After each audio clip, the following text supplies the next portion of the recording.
Hello, everyone, and welcome.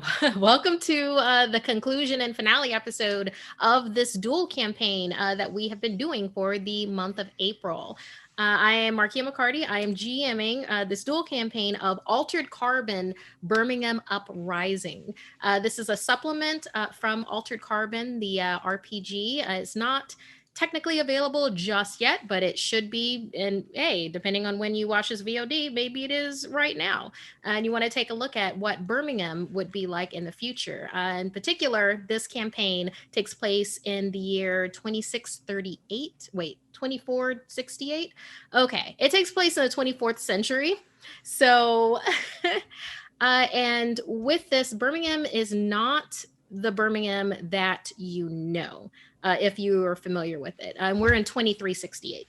It's not the Birmingham that you know. This Birmingham has spread and taken over parts of Wales, Leicestershire, Nottingham, and so on and so forth. The UN Protectorate is a global society, and Britain is not the Britain that you think of now, or United Britain that you would think of now. Everything goes under the UN Protectorate. Because of that, there are a number of movements that are happening in the year 2368. There's a anti-Americanization movement, which is very anti-insider and is very giving power back to the people type of a deal. And then there's the royalists, which are very, let's bring back Britain so we have the power to be able to be our own country again, like that type of a thing. It's like it worked before for us for a very long time. It's going to work again for us. That's kind of the royalist point of view with everything. So yeah, so for me, Twitter and Instagram, basically just Google my first name, Markeia, and you'll find all of the all of the relevant social media things. But let's go ahead and introduce Markeia. Are you the only Markeia, like in terms of like not on the internet, but kind of on the internet? Like, do you have like the rights to that name, basically? Yeah, like I think at this point I could probably share Beyonce it. Yes. Like the way that you spell my name, when you put my name in, I'm like the first page of results. That's powerful. Lucky you. You don't have a name that everyone else That's has. the dream. Yeah. Not like I graduated in a class of 86 kids with 13 Katies. It's fine. Yeah, no, there's totally other Markeias like on Twitter and whatnot. And every now and again I'll like lurk on their things. What kind of Markeia is this? But otherwise than that, yeah, it's me. I'm like, cool. But yeah, let's go ahead and introduce y'all, because I'm so interested in the choices that are going to be made today for this finale episode of our, basically we had an entire season within a month. So much has happened. So yes, go ahead and introduce yourself, your pronouns, your character, their pronouns, and then tell us something that was surprising that you discovered about your character during this journey. We're going to go in our reverse order that we normally go in. So Lanta, if you could go ahead and do the criteria that was stated. Do the thing. Hello guys, my name is Lanta. I'm from Level Up Dice, but I'm also like the head media producer at Level Up TTV. Within saying that, today I will be portraying Ritz Miller, an ex-cop. And I think there's so many things that kind of through this journey that I've kind of learnt about Ritz, like the inability to understand and be loved. I think is one of them, which is very kind of deep with her, especially with her upbringing.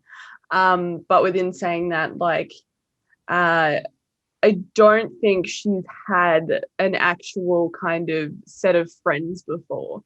So, you know, being able to hang out with this group of people who are very, very different, don't get me wrong, but it's like the longest kind of amount of time that she's been with the same group of people that haven't left her side or anything. So she's still trying to deal with, what is this? Is this what friendship is? Is this what, you know, she doesn't know, but that's kind of her frame of mind fighting with it at the moment. Nice. Okay, Allie B. Can you go ahead? Yourself, your pronouns, your character, their pronouns, something about them, and then also something surprising. Hi, I'm Allie Bushton. I forgot my last name for a second. I am a game designer and writer, and I'm playing Mephi Levesque, who is a bordering on meth socialite. Also she, they pronouns. And a thing that I've learned about Mephi, they might be more complicated than I originally planned to make them, which was like, originally I was just gonna be like, okay, I'm gonna riff a little bit off of like Paris Hilton. And then I remembered Paris Hilton is also very complicated as a human being. So yeah, that's Mevy. Very complicated, currently trying to, I think, survive more than they're letting on to. Nice. All right. Very, very nice. And okay, B Zelda, please. Yourself, pronouns, character, their pronouns. Describe them a little bit and something surprising. Yeah, so what's up? I am your busy non-binary B. You can find me on Twitter as @B_Zelda. Unfortunately, there's another B Zelda out in the world, and they took like the OG account that says B Zelda. Don't follow them. They don't even post, nor will they give me their account. However, I am playing Nero Wolf. His pronouns are he, him, and gosh heck. So Nero is kind of like this, like rough looking, dark skin, kind of unkempt hair. Like with my hair type, if you were not to do anything with it for like a year, it would kind of just become like one big mat. He's probably got something like that going on. It's probably worth a shave, but he's got better things to do than take care of himself. Like drink malt whiskeys. I think that's what it was. I think I got it wrong. It's fine. He has Okay, I have learned a lot about Nero. For one, I went into this trying to play him like this badass, mysterious private investigator. And then somewhere along the line, thank you, single malt whiskey. Somewhere along the line, he started to care for his friends. And I feel like that caring was always there, but it wasn't until I started to embody this character where I was like, oh no, he would probably do anything to protect them. And that's not... It's just because he's not good at making good decisions, you know? And that really is his MO, and I didn't think he was going to be such a bad decision maker until I stepped into this character. I love that. I love how surprised we are when we find like these different layers to all of our characters. It's like when you get to spend some time with them as opposed to like one shots, and it's just like, oh wow, that hit me real quick. And Freckled Hobo, please. Yourself, your character. Hi, guys. I'm Freckled Hobo. You can call me Hobo or Freck. I answer to most things. I am a her, she, as well as Mama Sky, who is also a her, she. Mama Sky is a socialite, much like Mephi, who is the madame of the brothel that I have finally named Little Doves. And I guess something that kind of shocked me about her, or I guess now that I think back at it, based on my original description and original concept of her, is that she left the brothel. I originally said she would never leave the brothel unless someone was hurt, but like Charlotte's back at the brothel. So I don't know what's going on in her head. I think maybe she had a little bit too many cigars, a little too much gabagool up in this little, that's a different game, sorry, drugs inside of the cigar. She's kind of having it. But maybe I'm just thinking like, I don't know, like maybe she's just really liking the adventure. Like she just hasn't been out in a while, hasn't seen Avon in so long, but maybe she's just yearning for something.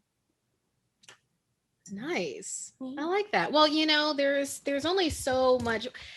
I think all of us have discovered that no matter how safe the walls are, after a certain amount of time, the walls are a type of prison.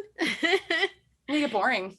Yeah, so it's like you want to get out and get about, and this seems like just right up Mama Sky's alley. Some of the things that she's done have been pretty incredible, like deactivating that alarm system, for instance. That was a lot. Well, yeah. Wasn't the dice had something to say about that? So I love my dice. Okay, so with this, let's go ahead and do a recap. Please let me know as much as you can remember as a group, and I will fill in the holes of anything that I would like for you to remember. Otherwise, it just goes it goes bye-bye and it surprises you. I can start because I have this nicely organized. I Oh my can't stop God, sneezing. I'm so sorry. Bless you. So this all started when Nero gets a call from Luan, a contact slash intern slash incredibly unpaid friend.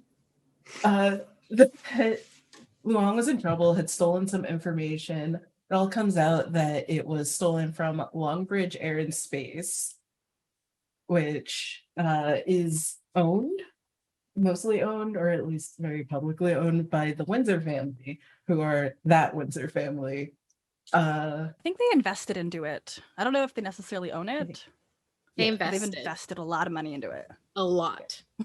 Yeah. And most of that investment has been made by the matriarch of the family, Sophie.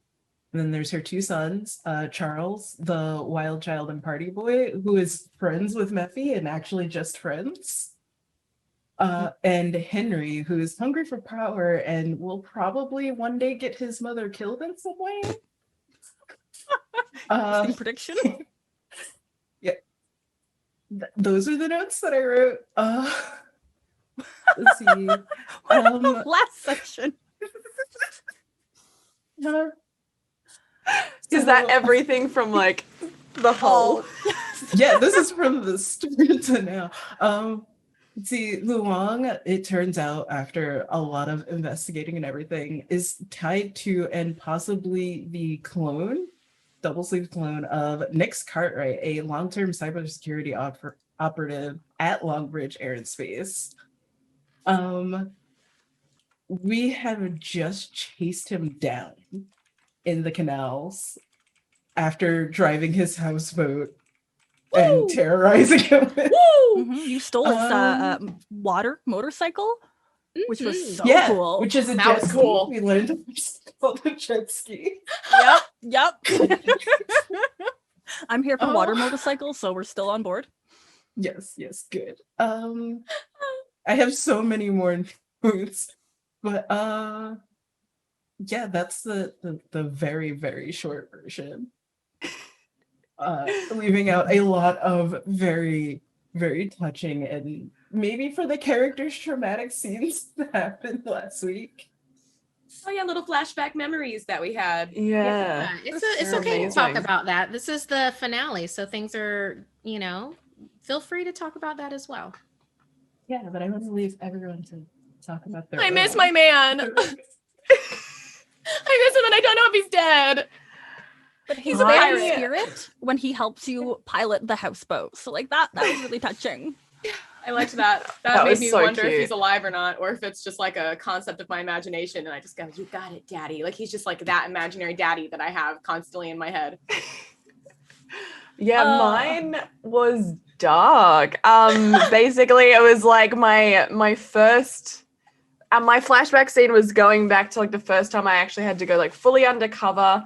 And it was I had gotten really close to one of the leaders of one of the underground organizations, if you will, in Birmingham, and the issue was I got very close to them, as in like we had photos in our apartment and stuff together, and I was tracked one day and my like partner sold me out and pulled me up in front of him and was like, thank you for, doing this. And I was like, are you kidding me? Like, I didn't do this. This was not part of the plan. And yeah, that's the last that I saw of him. So yeah. There was a moment where Markeia was like, what's the guy that you work with right now? What is his name? Aiden. There was a moment where he was like, thank you for your work, as like the authorities kind of come through and like take over the house, and like that just sat with me. Like, screw you, dude. I hope you stub your toe every day of your life. Yeah, there's a lot of futuristic Legos in his future. Yes. That is some Good. D4s. D4s. Yeah. So many D4s. Oh, I Yeah. hate them. Oh god. PTSD. They're really the best caltrops. I had a flashback that wasn't quite as traumatic, but it was the intro of when Nero and Luan met, and it was fraught with chaos and a little bit of a chase because, like, that little turd tried to steal my money. And, like, let's be real, Nero does not have a lot of money. He lives out of the same office that he works from.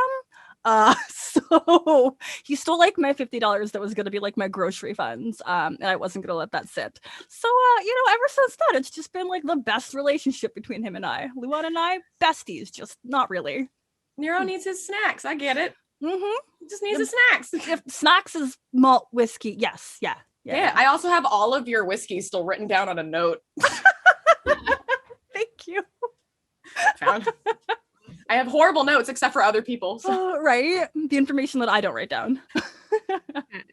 So is there anything else that anybody wants to cover recap wise? And then I will fill in a couple of holes that we have here, and then we'll start in where we left off, which was chasing Nick's Cartwright.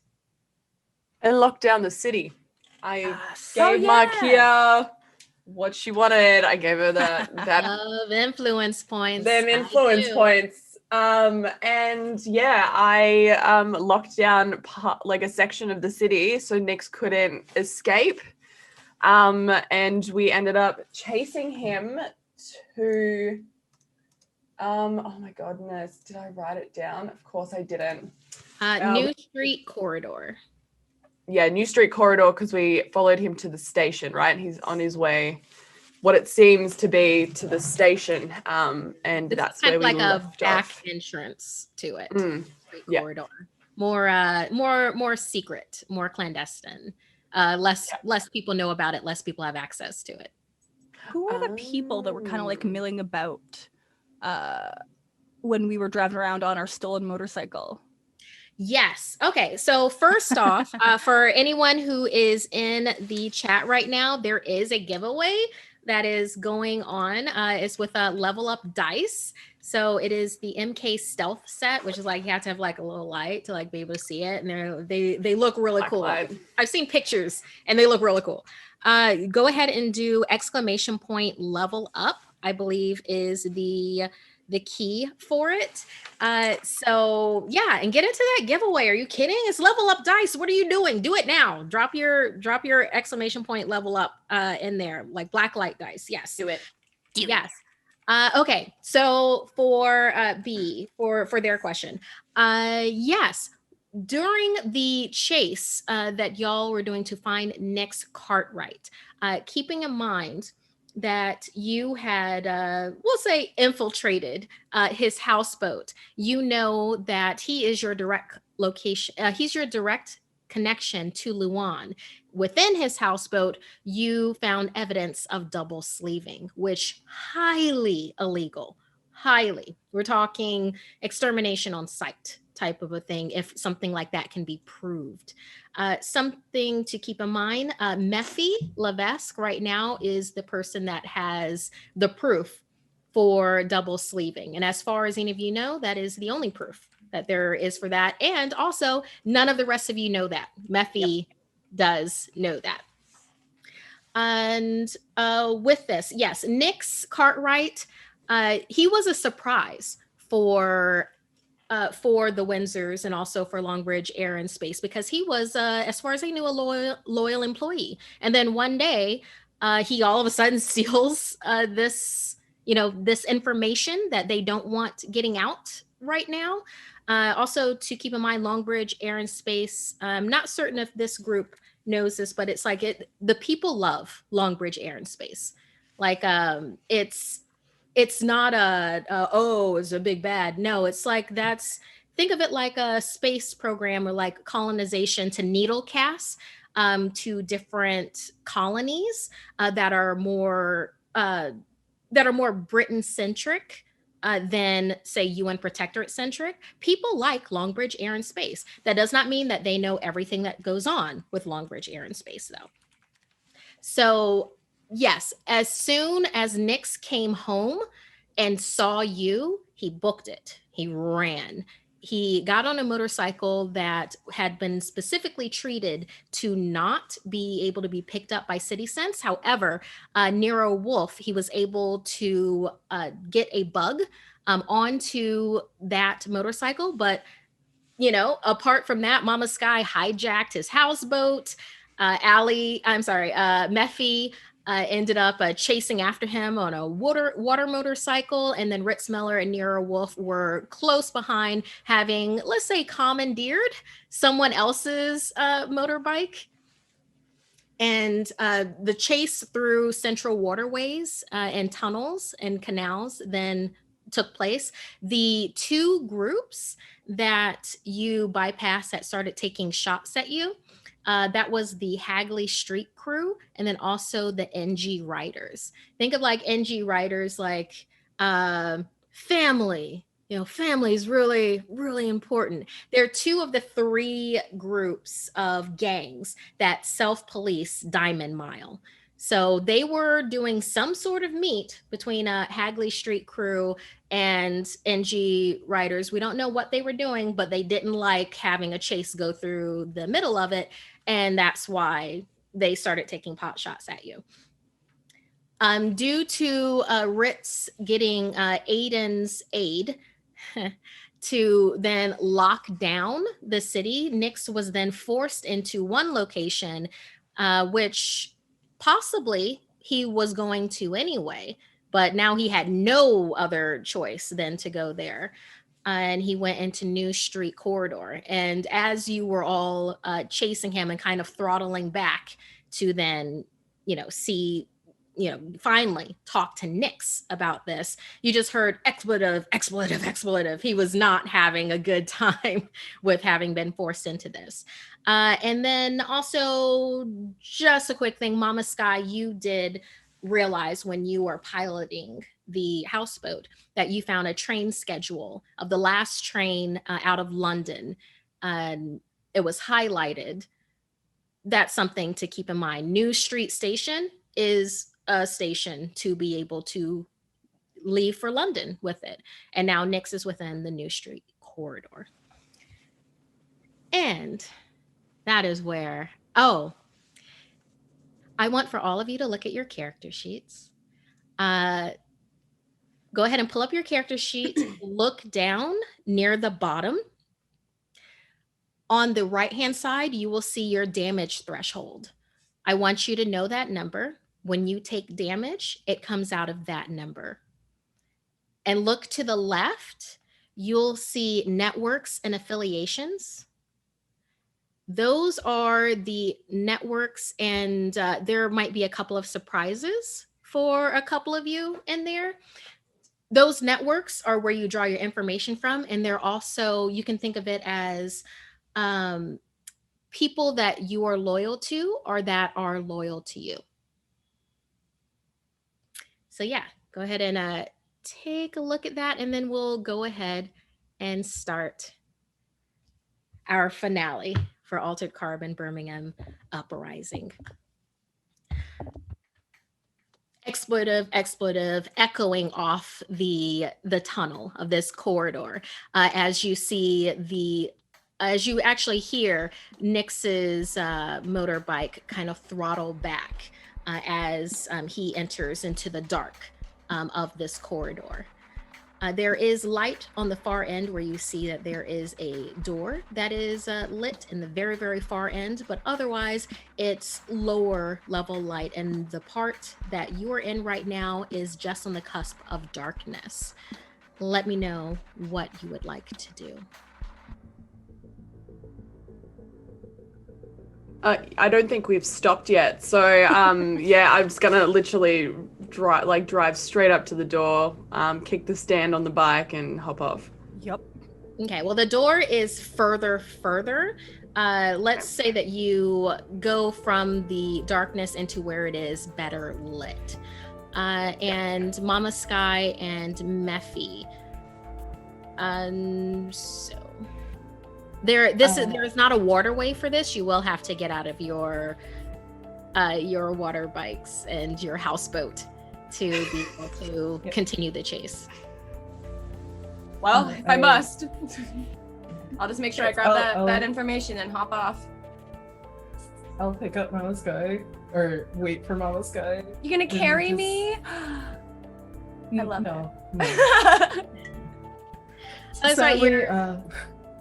Did we establish that your Lamborghini water motorcycle, I think that's what we said, was also available on the van? Oh yeah, amphibious, like the tugboat.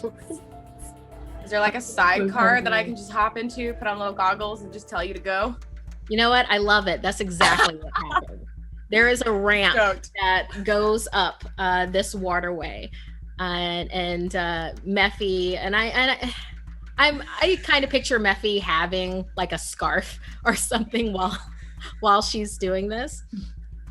But yes, Mama Sky, you jump in for Mephi's stolen Lamborghini water come land motorcycle, and going up the ramp, you then go ahead and chase the rest of the party. When you all meet back up together, it is lower level light that you're seeing. This is kind of like a storage like area. In the far distance, there is a door that has a light above it to be like well lit. You know that this goes to somewhere. You can probably guess that it might go to New Street Station, but you don't know for sure because none of you have actually been in this location before.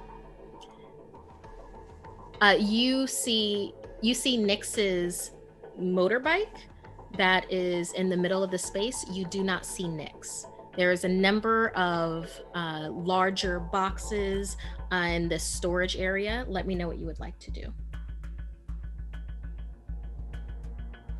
I mean, Ritz and I would love to burst through, because I guess I'm trying to imagine like there's a door. It's a little ways down, but like we can run up to that direction, right? Okay, so are you saying that you would like to just run through this space past the motorbike and boxes to the other door? Yeah. I'm gonna check behind the boxes though. Well, which one are you gonna do? Are you doing the full dash, or are you checking the space? I need to know what your intention is. I'll dash. You want to check? Yeah. Okay. Make like the hand signals. Separating. Okay. Ritz, what side of the storage area are you going to? I'm gonna check the left side. All right. And Mama Sky and Mephi, what are your intentions here? I am going to call out to Nix. I'm just like, Mr. Pilkeyes, if you simply come out and speak with us, there's no need for any further running. I cannot run very well in these heels, so I'm assuming Mephi is very. Okay, where are you going no need for trouble? Where are you going to say this? Are you going to say this near Nix's motorbike, or where would you like to say this? Near the motorbike.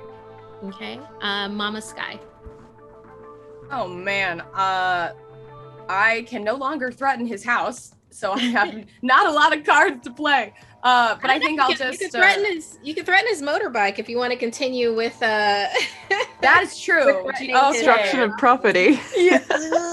Mess with the brothel maid. Okay, so I think I'll ask Mephi to drop me off by the motorbike. Be like, you can yell there. I'll hop out, grab the bike, and just be like, there are more things in life that I could destroy unless you just stop doing what you're doing and talk to us. And that'll be everything I say. Okay, fair enough. All right, so Nero, Mephi, and Mama Sky are going near the motorbike, and Ritz, you're going off to the left of the storage area. Well, Nero's running past for the motorbike. And okay, so what I am going to need for Mama Sky, Nero, and Mephi to do, I need for the three of you to do an athletics dodge check. This will be a contested roll. What, pray tell, are we dodging? You will know in just a second. We'll know when we get hit by it. What are we dodging?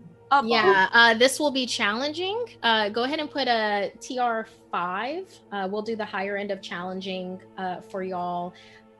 This is catching you by surprise, so no bonus dice. And for each of you, I want you to also give me a D4 luck dice.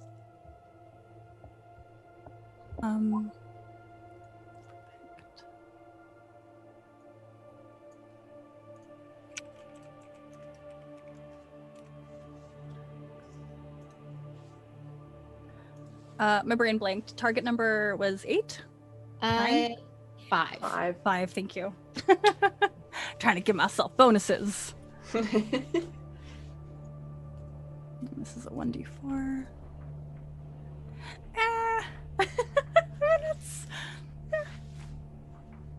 Okay. Ugh. Oh, Meffy. Not my strokes. Mama Sky. Oof. Oh no. Oof. I spoke too soon about the dice. Mm-hmm. Ritz, you head off to the left of the storage area. I assume cautiously as you're starting to look around the boxes. Okay, great. Yep. I'm gonna need for you to go ahead and give me a perception detection. There's a lot that's going on in here, and this is about to get extremely challenging for you. So you are also going to be doing a 5 for that. No bonus, no luck with it. Mama Sky, Nero, and Meffy, as you get closer to Nyx's motorbike, you don't expect it, because from what you can tell, this is a man that takes care of all of his possessions. You've seen his houseboat. You saw how carefully and how much money went into this motorbike. So you do not expect for there to be a termite grenade that is attached to his bike. What? Karma. I'm so sorry. What? You hurt his house? Now he's gonna hurt I'm so you. sorry. Ugh. I didn't expect this. Like, my love of thermites in Apex Legends has come back to haunt me. It's basically a portable demolition charge that can be clamped into a place, so the full force of the detonation tears a target apart. As you get close to Nyx's motorbike, it literally explodes in your faces. Broomhilda. And judging by your athletics checks here, Mama Sky, you have 3 degrees of failure, and you also got a 4 on your luck dice. Meffy, also 3 degrees of failure, and then Nero, you got 1 degree of success, but you also got a 4 on your luck dice, so we're going to flavor that. So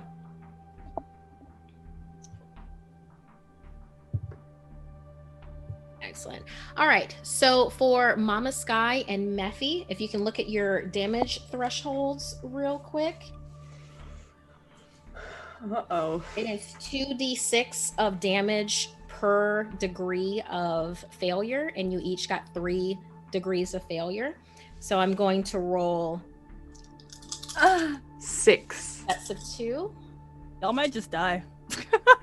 I might just die. I mean, I'll be okay. Well, good for you. We're a team. What happened to teamwork? Has Meffy really been a team? I mean, to our knowledge, we don't know she got info. Okay, so that is 26 points of damage. Oh my word. I do have clothes that increase my protection provided as armor by plus 1d10 for a turn. Excellent. Go ahead and roll 1d10. You can find that on the left-hand side of roll 20, where that d20 dice is. Okay, so you're going to take 25 points of damage, Meffy. Your clothing protect you from like one little burn. A little baby burn, that's it. A little singe. Yeah.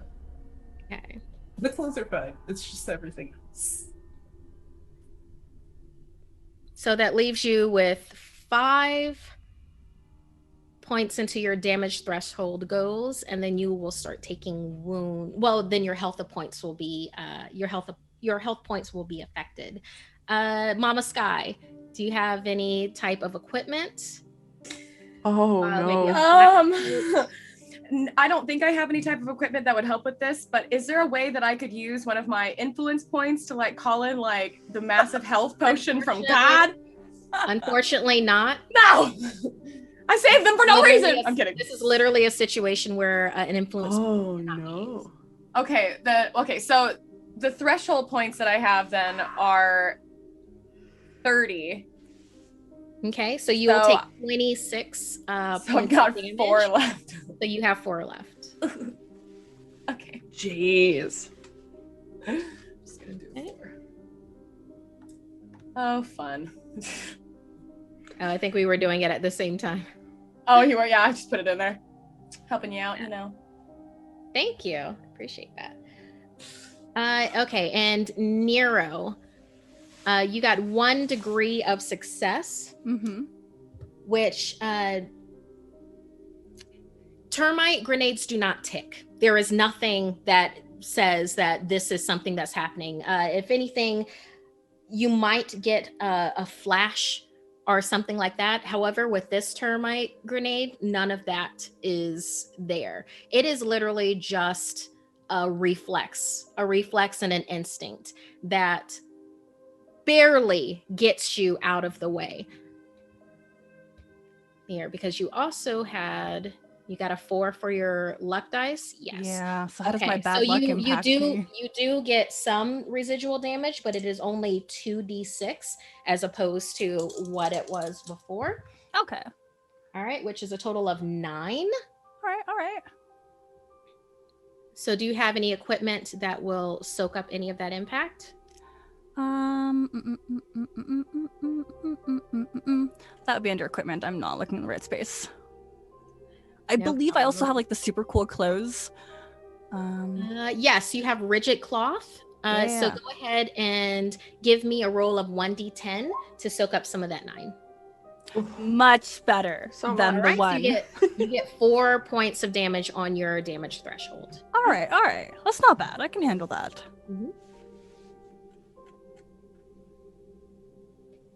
Okay.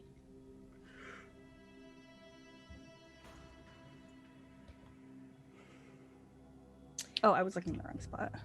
Thank you. As this explosion happens, as Nyx's motorbike and all of its fancy shielding start going in every which way, it strikes Mama Sky, it strikes Mephi, it glances off of Nero. Ritz, you're starting to look at all of the boxes and everything around. You are completely distracted by this humongous explosion, which is why you aren't able to see where Nyx might be hiding, if he is even hiding within this storage room.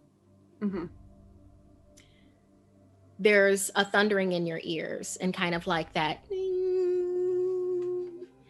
that's happening after this explosion. You see basically this smoldered hunk of motorbike that's right there in the middle. Each of you, anyone that did not, except for Nero and Ritz, that was a very powerful shockwave that happened. And with that, for your next turn, you're going to be kind of out of it. If someone tried to overpower you right now, they would have a really easy time to do it. It's very, very lucky that you're not concussed right now, is basically how powerful this was. What would you all like to do? And actually, we could do initiative order if you want to do that. It's up to y'all. I know what I want to do, and that's probably make sure y'all are dead. Okay, Yeah, then I would probably do the same thing. I have an Yeah. idea of what I would try to do. okay. So Nero and Ritz, who are you going to do some medicine checks on? I'm gonna go to Mama Sky. She looks like the most damaged. You are right. You are 100% right. They're literally, you're gonna look at me. I'm just gonna go, ouch, ouch, and just lay on the ground. Ouch, ouch, and hopefully you'll notice that I'm hurt. All right, Okay. yeah. I'm Shrapnel going over to everywhere. Matthew. Oh gosh, Okay, yeah. so- One of the tires are probably burning. It smells so bad. All right, so Ritz to Mama Sky, and then Nero, are you heading to Mephi? Oh yeah. Oh gosh, yeah. Like that super cute outfit she was wearing, it's like just destroyed, is ripped, like covered in char. She is not doing well. I'll probably like give her like my trench coat. Trench coat smells really bad. It's never been washed, but hey, it's better than what you got right now. All right, Definitely then pushes it away. No, I'd rather be naked. go ahead and give me some medicine rolls then from Nero and also from Ritz. Do you have anything on you that could be medicine wise, like band-aids and the such? Like, would you normally have like a little first aid kit or something like that, or is this literally more like battle medic? I'm gonna use tape. I'm gonna use what's at hand. I'm gonna kick open one of these boxes and use the saran wrap around something to patch something up. What are we talking here? I think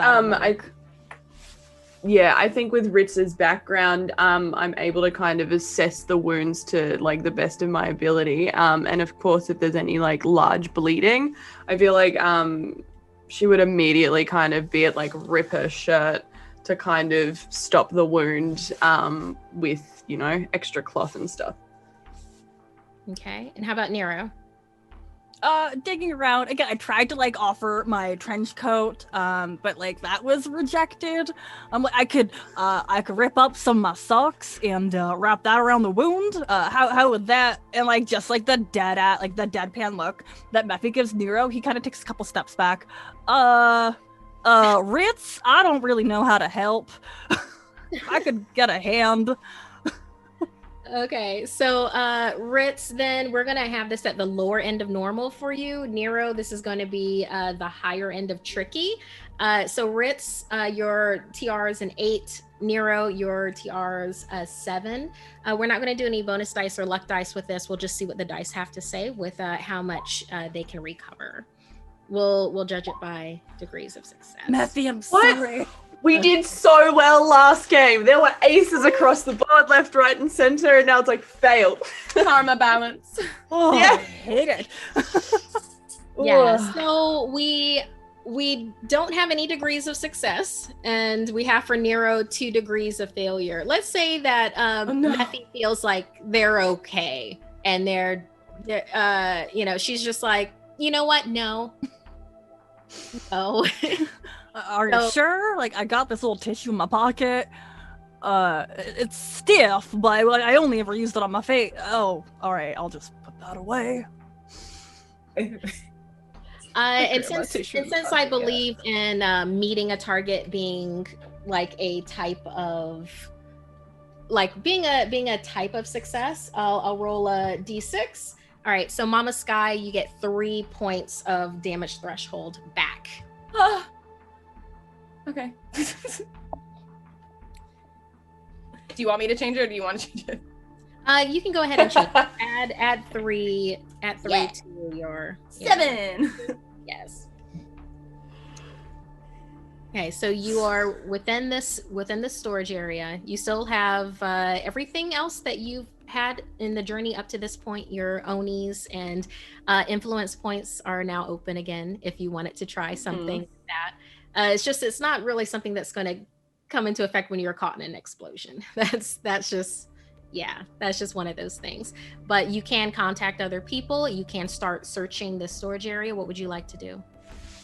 We're still like chasing him, right? Like this is still like a pursuit. Can I like woefully go like sit up from the floor and just be like, "Thank you, Princess.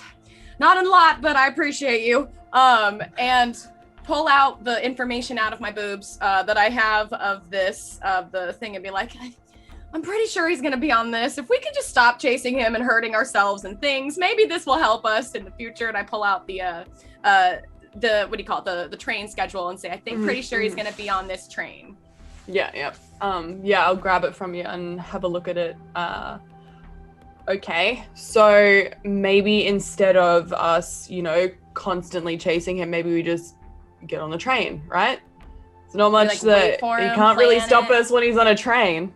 Yeah, and we can get extra people like to come and help us since we're not doing so hot ourselves, the 4 of us. We can like block the front and the back of the train.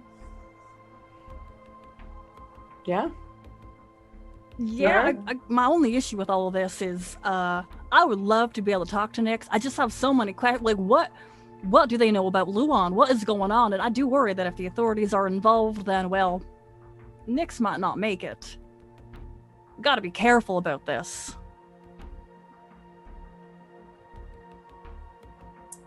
I was like, I have surveillance, but I feel like I would only be able to put that down and then it would be useful. I don't know if I go in there and put it down, it would even be useful. Do you mean you like a surveillance bug like that? Yeah, I have those, yeah. but that wouldn't be useful. That would be more like before type things. Yeah, think of that like a audio device or like a tracker. Yeah. Which reminds Nero, he Your pulls bug's out... dead! It's my Yeah. bug, it's so dead. It's so dead. He looks at the Oh, wreckage no. like, oh, Bonehilda, you lived a good life. Goodbye, bug.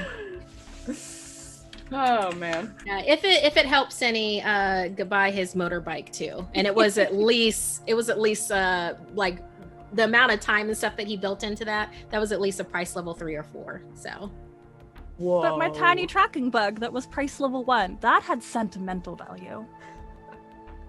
That was family. Uh-huh. So you are in this storage area. There is still that door that is lit to the far side. You know that with your chase, there were 2 gangs that were, who knows whether or not they might end up trying to chase you down. Maybe not. They had their own business to take care of. So what is it that you would like to do at this point? Would Mephi be able to do like a DHF backup? Do you have... Does Mephi have a... There's an actual device that does that. And let me see if Mephi has that device. Is it the Data portable deck? storage. Okay. So Mephi, your data storage, you can have 2 programs fully loaded into that, or you can have the information of 2 large databases, and a complete copy of someone's DHF to be transferred into it. So you do have that data storage device.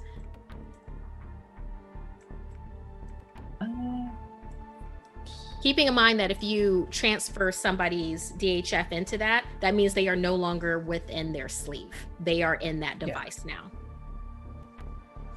We don't really have time. Okay. That's good to know though. Then I would say to Nero, like, okay, listen very carefully. All right. If I simply collapse, you will take this, and I take out the storage device. It probably looks like a little, like, marble bust. It's not of Mephi. It's probably like a classical, like, marble bust. It's like, you will take this, you will go to this address, and I hold out the card for like the centers that they have for storing sleeves, and you will put this into the next meet. Understand? I mean, yeah, I understand, but what is the purpose of this? And Mephi just stares at Nero, like, isn't it obvious? He's gonna put it in his trench coat pocket. All right, we got one thing to take care of right now. Mephi, I do appreciate that you trust me with this, but we gotta find Nyx. We gotta I find don't him. trust you. It's simply you are probably one of the fastest people here. Shade. Ritz is very, very sorry, Ritz, you were very, very how do we say, by the rules? You wouldn't stop. You would stop at stop signs, lights and everything. I don't need that right now. There's nothing You wrong would with that. stop at stop signs. That's hilarious. How outrageous of you. I'm a rebel. Oh, that's so funny. Sometimes I don't wait. You hear a box fall over on the far right of the storage room. It might have been struck by debris and finally toppled over. It might be something else. I'm gonna go to the door at the far end, and I'm going to guard that door. Should we just flank him? Security guard, wait at and survey kind of while I'm standing at the door looking around. Okay. Are you you're trying to intimidate, or you're just going to you're going to stand in front of the door to perhaps get a better look at the room as well? Have a look at my intimidation. Yeah, why not? Yeah, I'm gonna try to intimidate. I'm so intimidating. Okay. I'll be like, Nix, come on. Let's just give it up. Let's just please. I don't have the energy anymore. I'm pretty sure you don't either. Let's just talk. That's all we want. Okay, so go ahead and give me an intimidation. This is going to be tricky because you're basically just intimidating a room that's just has your friends in it, and you don't actually know if Nix is still in here or not. So we'll put this at the higher end of tricky for a target result of 7. Go ahead and give me that roll. Everybody else, what are you doing? Can I flank the other direction? If she's gonna go toward the door, I'd like to go to the opposite direction so we can have 2 exits covered from that area of the noise. The other area, think of this more like a cylinder. So you came in one part, and that's where your 2 motorbikes are right now. And then in the far end, there is the lit door, and then in between, that is where the boxes and storage area is. So you have Ritz standing, not very intimidatingly, in front of the door. There's a degree of failure that happened with that, but she is positioned in front of the lit door.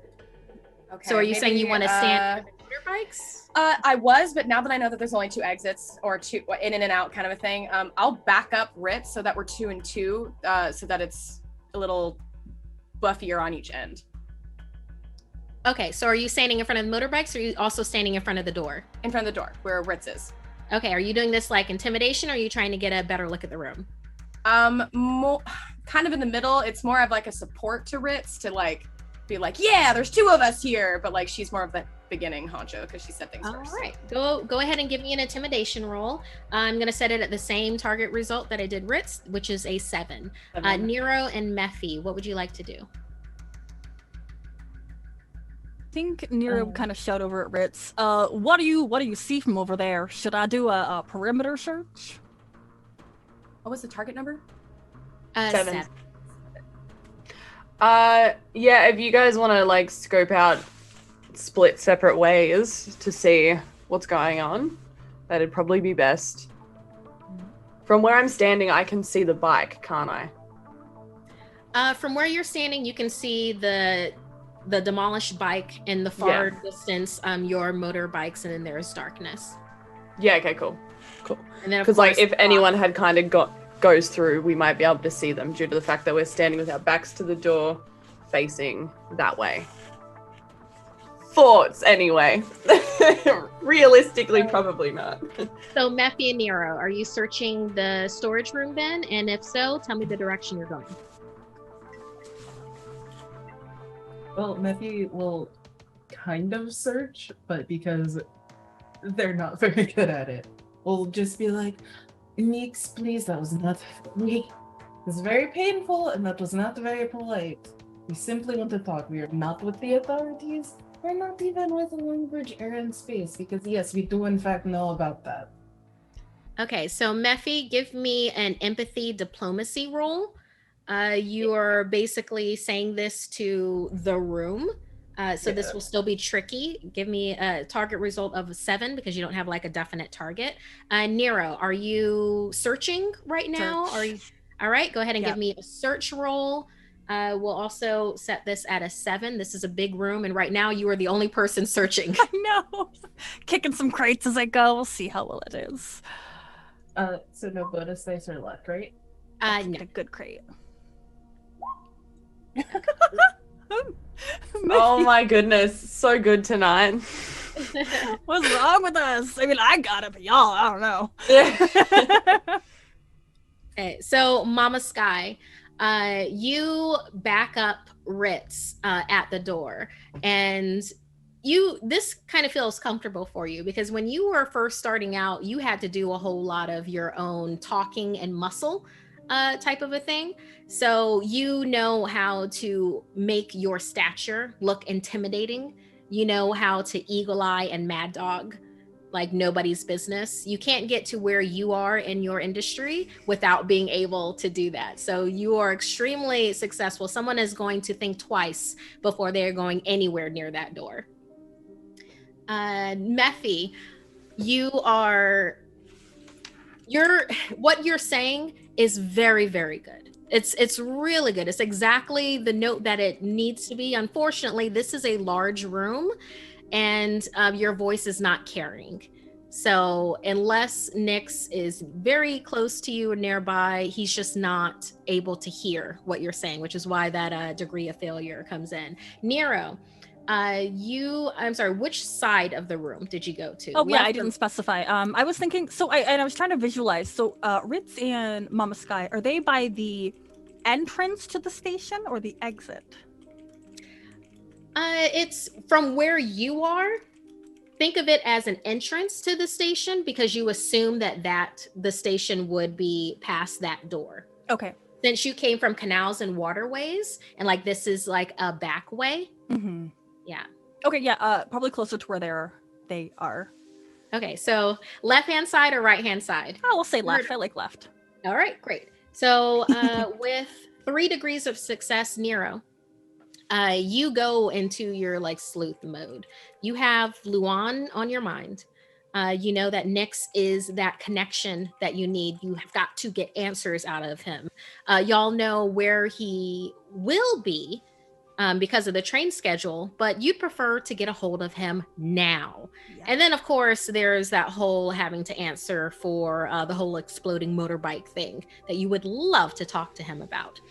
As you are searching the left-hand side of this corridor, you see that a number of boxes had been exploded apart from the motorbike explosion. And in those are a number of different kind of melee tools, crowbars, you see hammers, some force hammers, type of a thing. It's like construction materials. So what you're thinking is that probably most of these boxes in here has things of this sort within them. So as you are continuing and looking around the left-hand side, are you stealthing? Or are you just trying to do this quickly? Now I'm going to try and be a little bit more thoughtful about this after witnessing that explosion and seeing what happens when you rush in. We're going to dial it back a little bit. We are going to go back to sleuth mode. So this is what I know. This is what I do. Okay, then for those that 3 degrees of success, then I'm not going to have you do a perception. You see on the left-hand side that there is something that shouldn't be there on the side of one of the boxes. It looks like a shaped charge. It looks like it has hastily been put there on the left-hand side, kind of slapped onto the side of a box and not, and thank goodness that it's not where it wouldn't have been noticed. You know that is more than likely another termite grenade. I guess this is something I feel like Nero would know, but with termite grenades, do they require it's a remote detonation? Is it something that's timed? Do you need a physical remote in order to detonate it? Like a tripwire or something? Yeah. With that, Nero, yeah, go ahead and give me a quick, let's see how much you're going to do an intelligence and science. History, science. Science or history? I like the history of weapons. What do I know? Mechanics? Mechanics, right? Acuity mechanics. Well, let's see. Would Nero be more hands-on with this? Like, has run into this before? I don't think so. I think this is just stuff he's read about, when taking on cases. Intelligent science. Yeah, okay. Let's do an intelligent science roll. This is just memory recollection, so we'll do the lower end of normal for this. Give me a target result of 8, and let's see how much you're going to know about termite grenades. I know a little bit. A little bit. You know what? With a degree of success, you know enough.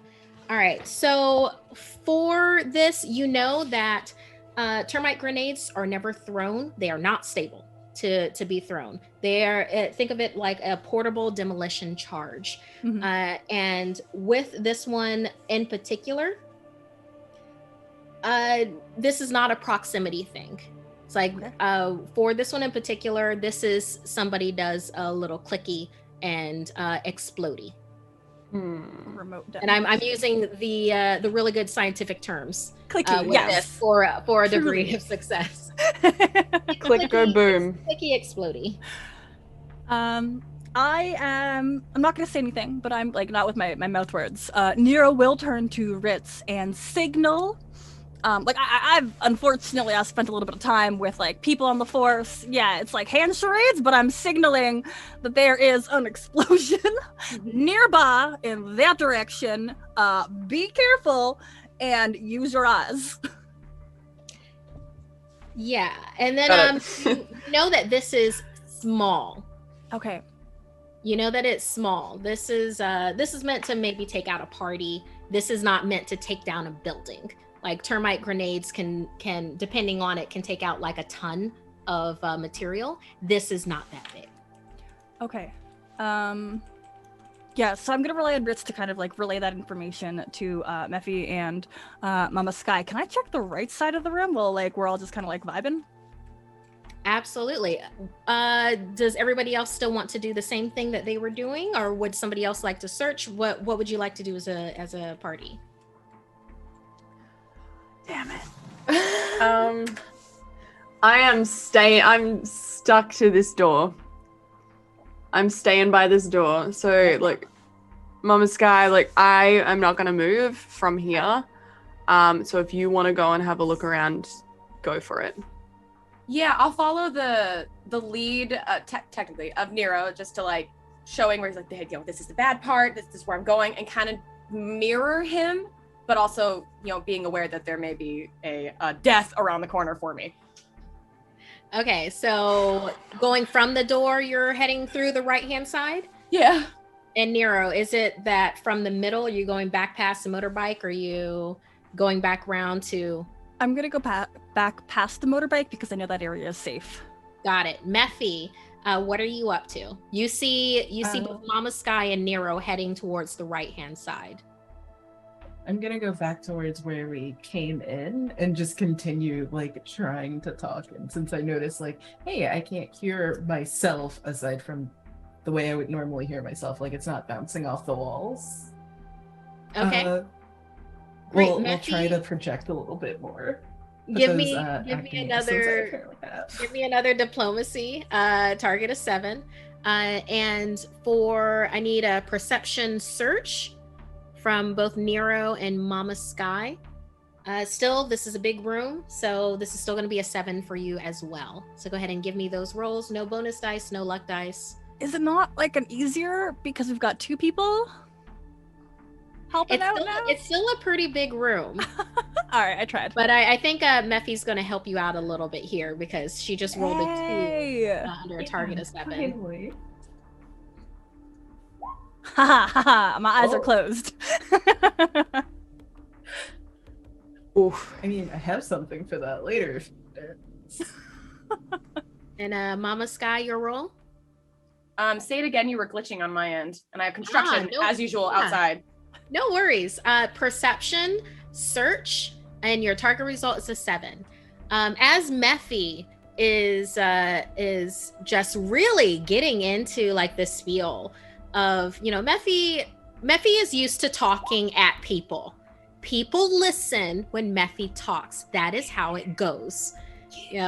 So as Mephi moves closer towards the motorbikes and starts going towards the right-hand side, and Mephi, remind me, what is it that you're saying here? It's just, we don't have to do this. Like I have said, you are not in any kind of trouble, and we know about the kind of trouble that you would be in. We can work something out. We can find a way to resolve things for everyone. And I keep putting emphasis on, like, we're also worried about Luan, or try to, like, imply we're also worried about Luan, and would like to resolve things in a way where nothing goes wrong for anyone. As Mephi is saying that, her voice is starting to reverberate. She's closer to the side of the corridor, so it's picking up that echo and it's starting to project it down the right-hand side. Nero, when you go midway past the motorbike, you then start heading closer towards Mephi, since you know that Mama Sky is going towards the door and then towards the back. With all of this happening at the same time, Mama Sky, with your like 5 degrees of success. You as you are walking and you're looking around each of the boxes, you notice that there are a number of boxes here that have been exploded apart from the debris from the motorbike, construction tools and everything spilling out to the floor.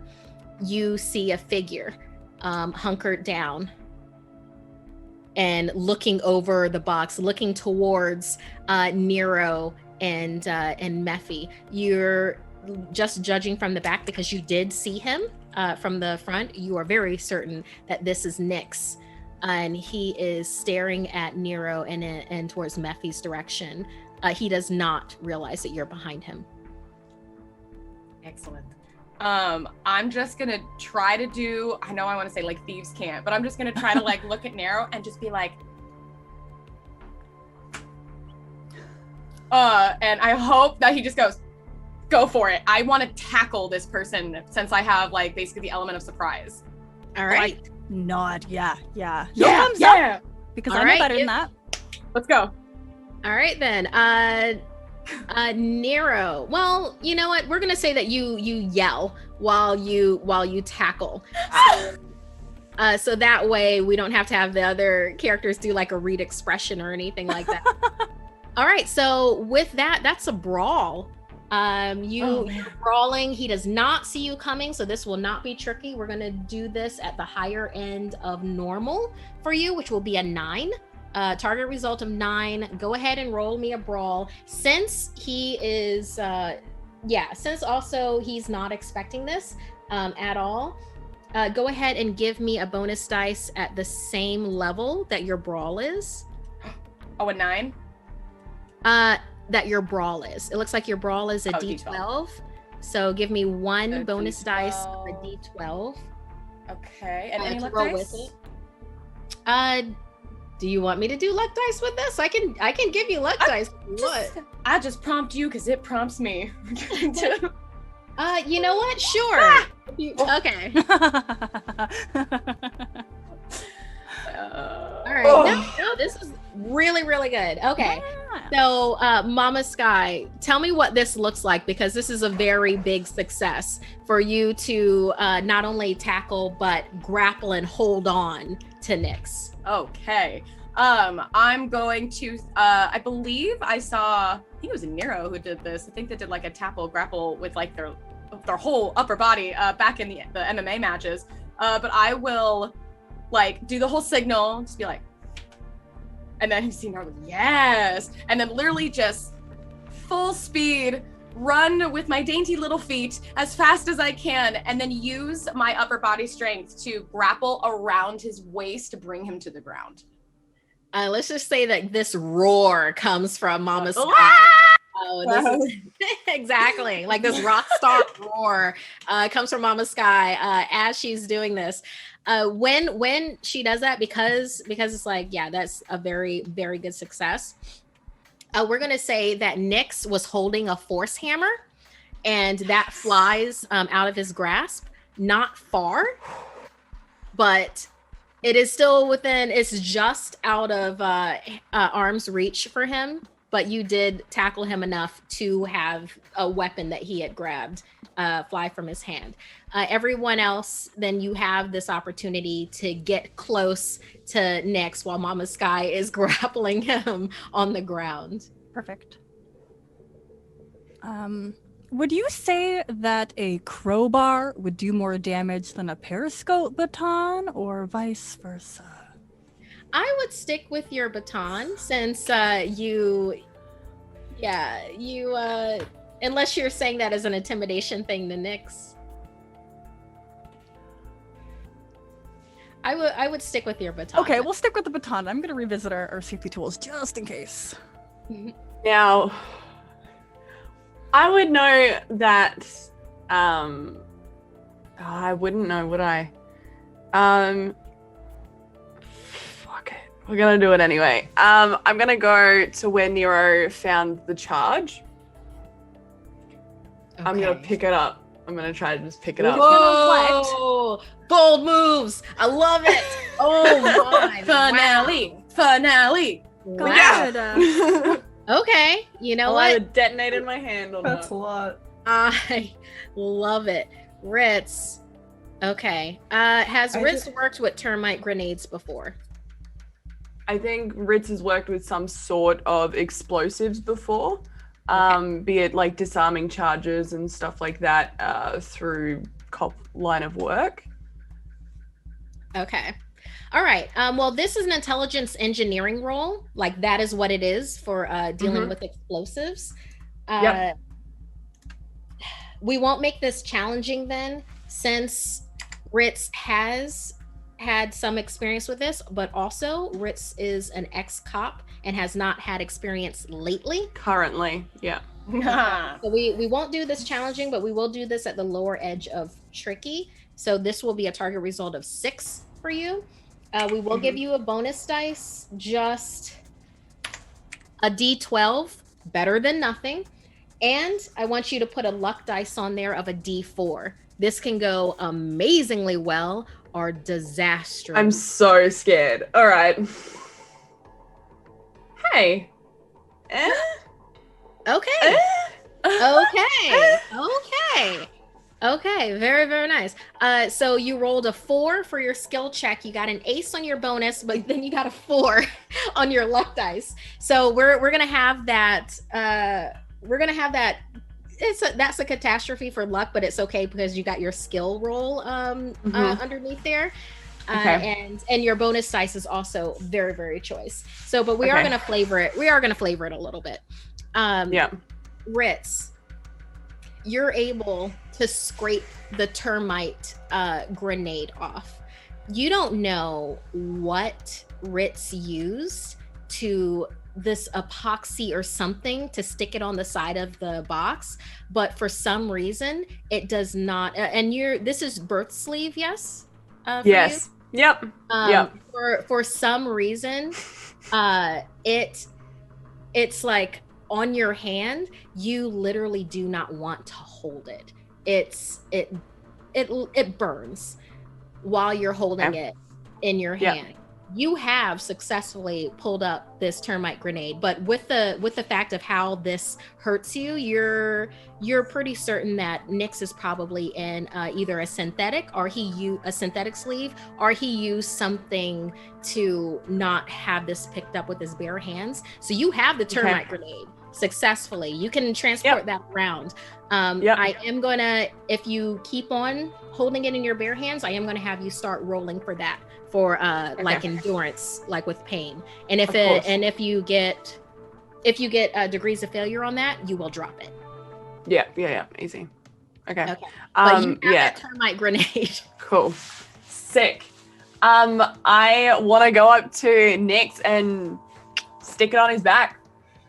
Ooh. All right. You know what? For the we'll have this be your bonus dice, that ace. I'm gonna let that happen. So you literally just slap the termite grenade. I assume you let Nyx see it first, so that yeah. It's just like, I wonder what this will. And then I like stick it on his back. Made me real nervous. I think my everybody eyes might widen. I'm Oh holding wait, you're this man. grappling him, Yeah. aren't you? Maybe I'll just like stick it right there, like on his chest. Yeah, it's like I'm kind of Yeah. holding him. So if you want to like anywhere in the front, because I'm on his back. Yeah, okay, cool. Then I'll literally just be like, hey. Okay, how about he's wearing a pretty nice business button down and like a blazer. He's a pretty well, put together guy. How about you stick it right there on his business shirt, which would be close to his cortical stack, which is basically a real death threat. Yep. So you do that. Nyx, there's no roll that needs to be done for this for intimidation wise. Nyx just is like freaking out now. He literally has a grenade next to his cortical sack. What is it that you want to know? I don't know what he took. Okay, it's. Do you even know that he exists? No, of course you don't know he exists. No one's supposed to know that he does, but that bloody idiot just runs around the entire city just trying to just date and do everything. I don't. And then at this, you see him kind of like look off to the side when he goes, I don't know where he is, and I don't care. Just get this off of me. I didn't steal any information. I didn't steal anything, and you need to stop following me. Tell the Windsors to back off. Now, partner, it is not going to be this easy. You understand that. We do not just follow people for the fun of it. Now, either you're going to tell us the answers to the questions that we have, or, well, we're going to pat you down, find that remote detonator, and take care of business. Where is Luan? I don't know where he is right now. I do know where he will be. All right, that's a good start. Where is that going to be now? At this moment, each of you hear a gunshot that happens in the distance. How distant we talking? Pretty distant. It's like it's echoing. It didn't happen near where you entered in. It seems like it happened closer to New Street Station. In fact, you're pretty certain that it happened on the other side of that door. Listen, I know that he's going to, oh God, I shouldn't have done it in the first place, but you don't understand what it's like for me. I'm just basically a data processor. I'm really good at science. I'm really good at numbers, and my life was suffocating me. And I had an opportunity. Okay, I was owed a really big favor. And I just wanted to know what it would be like if I didn't have to be myself anymore. So that's why I did it. That's why I double sleeved. I just wanted to be able to live in some way, shape, and form. But it didn't work out right. There's it's like he's all there, but he's not. He's me, but he's not me at the same time. I thought he would be an exact copy of me, and he's not. Mm-hmm. He like had to grow up in a way within his sleeve, and then he got it in his head that he just needed to live life to the fullest. And then he decided to just start stealing things, and he's running around and I wish I could have dated Crossroads. I mean, if I had known. But Luan is out of control. But he's the one that did it. He's the one that... I don't even know what that bloody idiot was thinking. Going into my work. Going ahead and stealing that data. And now I'm on the run for it. And now all of you are going to kill me to just give me to the Royals. Well, I don't have what they're looking for. Who was first? You. Who came first? You or What Luan? do you mean? do you see this? And you see like Nyx is older. Like he doesn't have a lot of laugh lines. He's like in his 40s, let's say mid 40s. And you know that Luan is if he's his early 30s, okay, but he acts like he's mid 20s. Like he's exuberant. He's full of life. He's like a magpie with shiny things. I'm gonna like get like real close to him and be like, you take us to find Luan and we go our separate ways. And I'm going to attempt again to remove this this device from him. Give me an intelligence engineering check. You have done it before, so we're gonna go ahead and take that from the lower end of tricky to, you know what, we'll set this at the lower end of normal now because you've worked with it in your hands. So we'll set that at an 8. We'll go ahead and give you the same bonus dice. I believe I gave you a D12. Better than nothing. And yes, that luck dice of of a D4. Nero, while Ritz is reaching out to take this termite grenade off of Nyx again, you realize wow, That we all just die? Yeah, probably. No! Wow. Is this how it ends? Catastrophic. Yeah, you just got a catastrophe. Oh my god, yeah. I will cry if Nick 12 dies. I just with met a him. target 8, and then the luck dice was a 4. Can we use our little influency thingies to let her re-roll? Can I give her one of those? I'll gift you. I don't want to die. I'm gonna die if this goes off. So am I. Well, it won't be real death. It'll be sleeve death. But I like this sleeve. Someone gonna like freaking just tackle me? They're like, nope. Well, tell you what, with this. Or can I help? Can I help? Like, go, wait, don't do that, and then the wires. I don't know. You know I mean, what? I like the tackling idea. Mama Sky, if anybody else wants to tackle, I'm already tackling a person. I'll let you do a quick tackle. Because otherwise, this is going to be all of you will be rolling dodge, except for Ritz, who is full everything. Yeah, Ritz would full take brunt. the last of this. Okay, I'm pretty healthy. Well, plus- good for you. Would I be able to stop it with words rather than?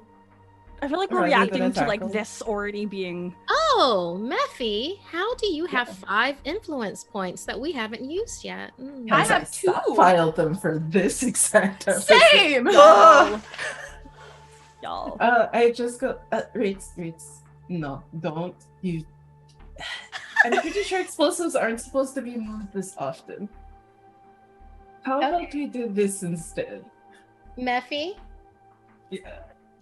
this is a catastrophe. Yeah. You have 5 influence points.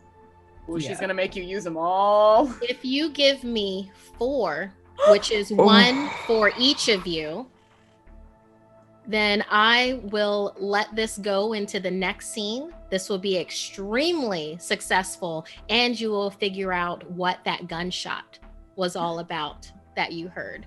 Otherwise, I'm having people roll for dodges.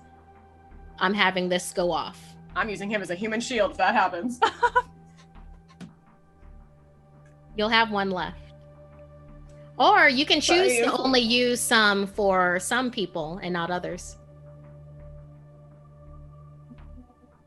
Don't forget, I have your DHF. Oh no. Okay. I can help make this a little easier by offering mine for myself.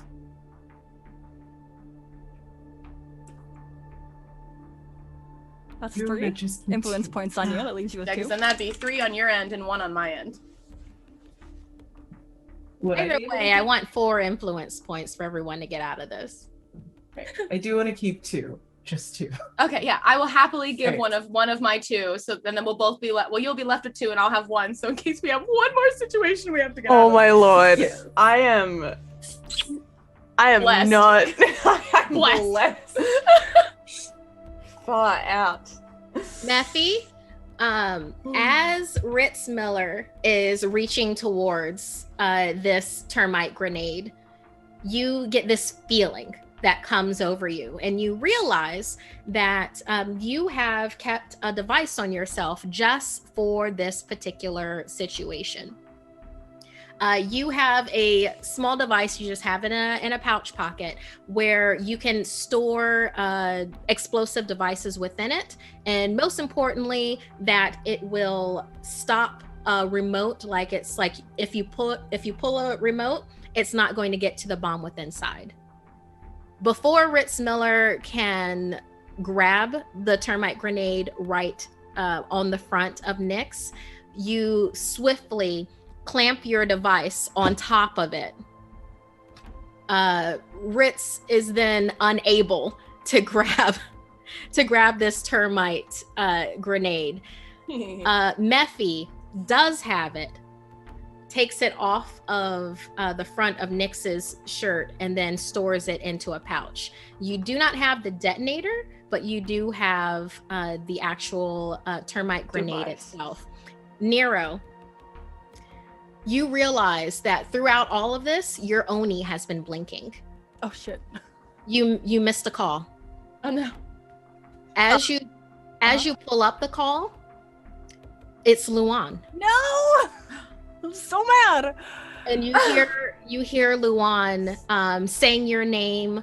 It's like Nero. It's like, yeah, and being just as exuberant as he is. He says that he's at New Street Station, and then you hear a gunshot, and the line goes dead. And you think of the gunshot that you heard behind the door that leads to New Street Station. So no offense to my friends, I'm just gonna run. Peace, y'all. As Nero, since it was on speaker, Yeah. Everyone heard it. As Nero books it for the door leading to New Street Station, we are going to take our break.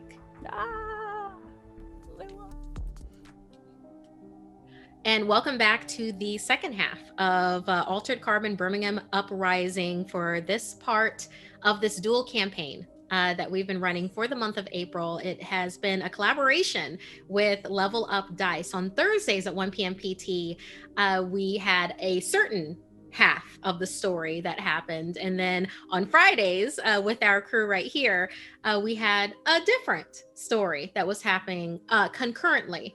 And now it is at this point that with the second half, we have our, what do I call you? Our intrepid crew? That have come together. An ex-cop, a private eye, a madam with her own empire, and then also an insider who has the ear of the Windsor family. All together, you've literally survived an explosion from a motorbike. Mm-hmm. You have chased down who you thought was a spy. Dealing in high levels of espionage. Turned out to be a salaryman who had just made a very, very interesting decision at a low point in his life, and that is how the creation of Luan came around.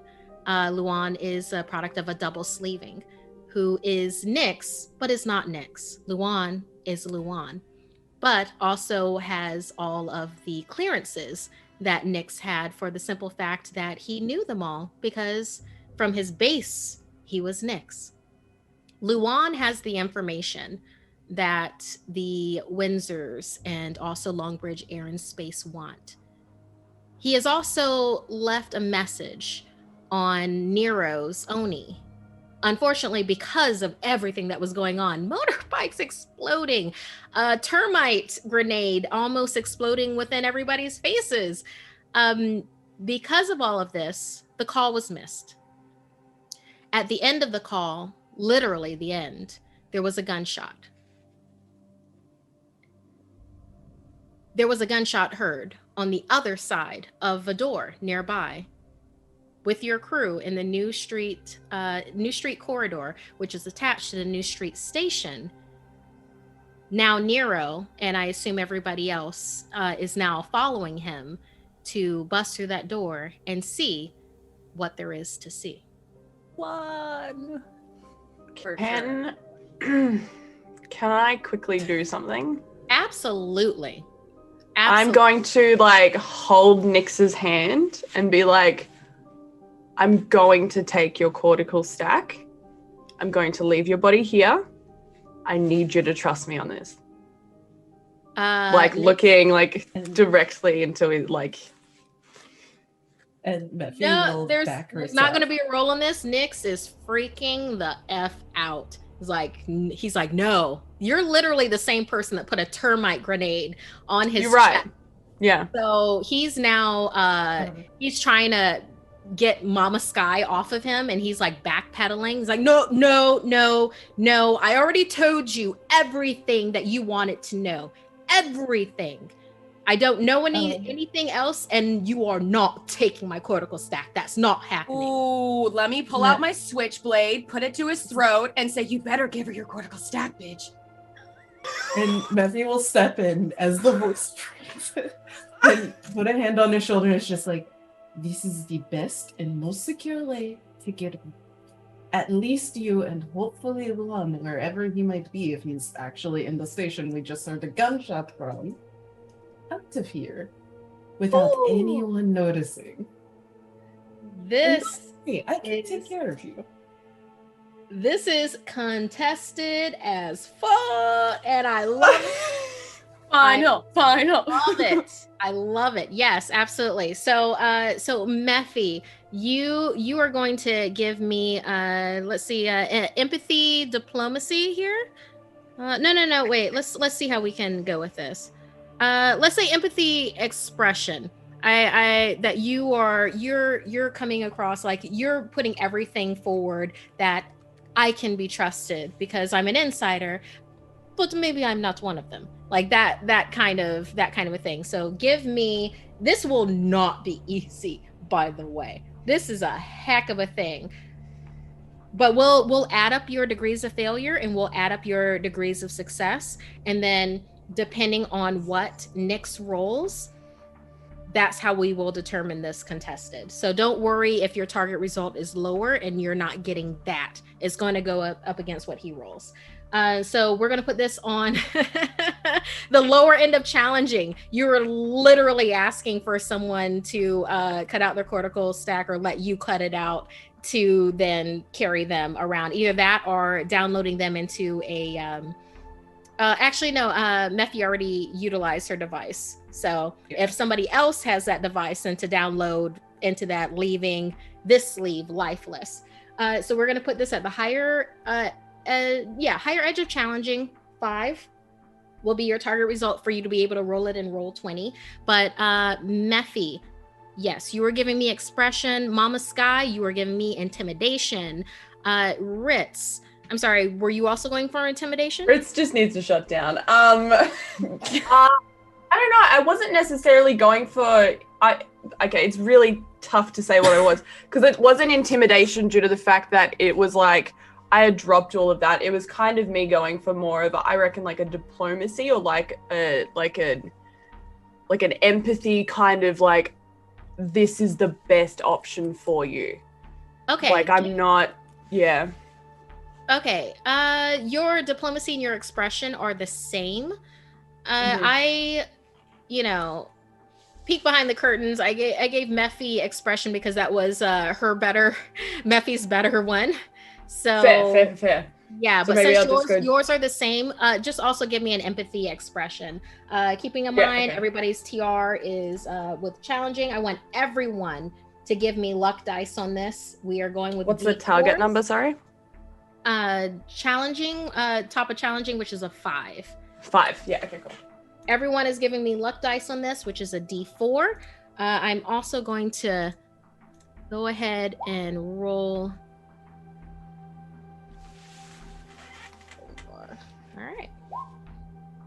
Oh. Let's see what you got next.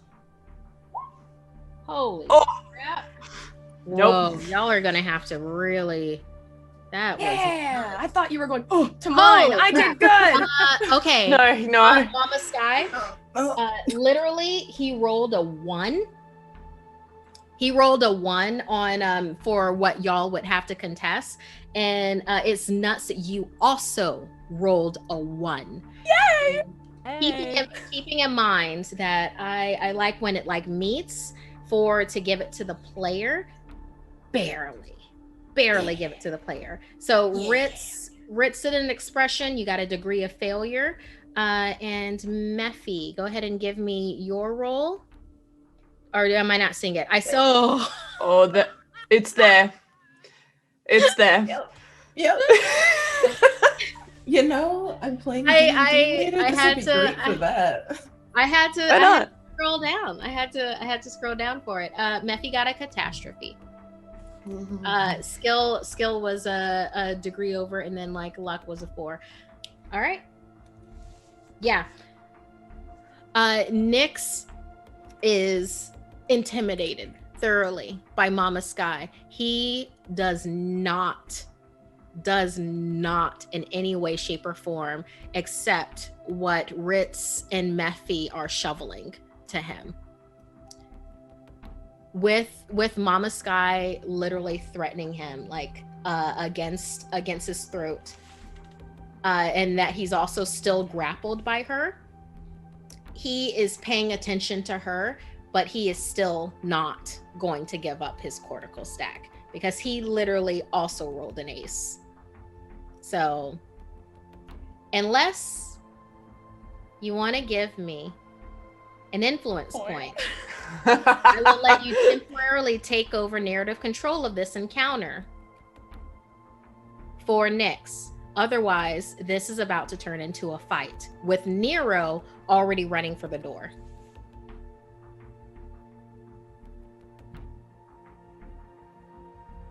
Don't look at me. I got an ace. I got nothing. I got no influence points. Mephi?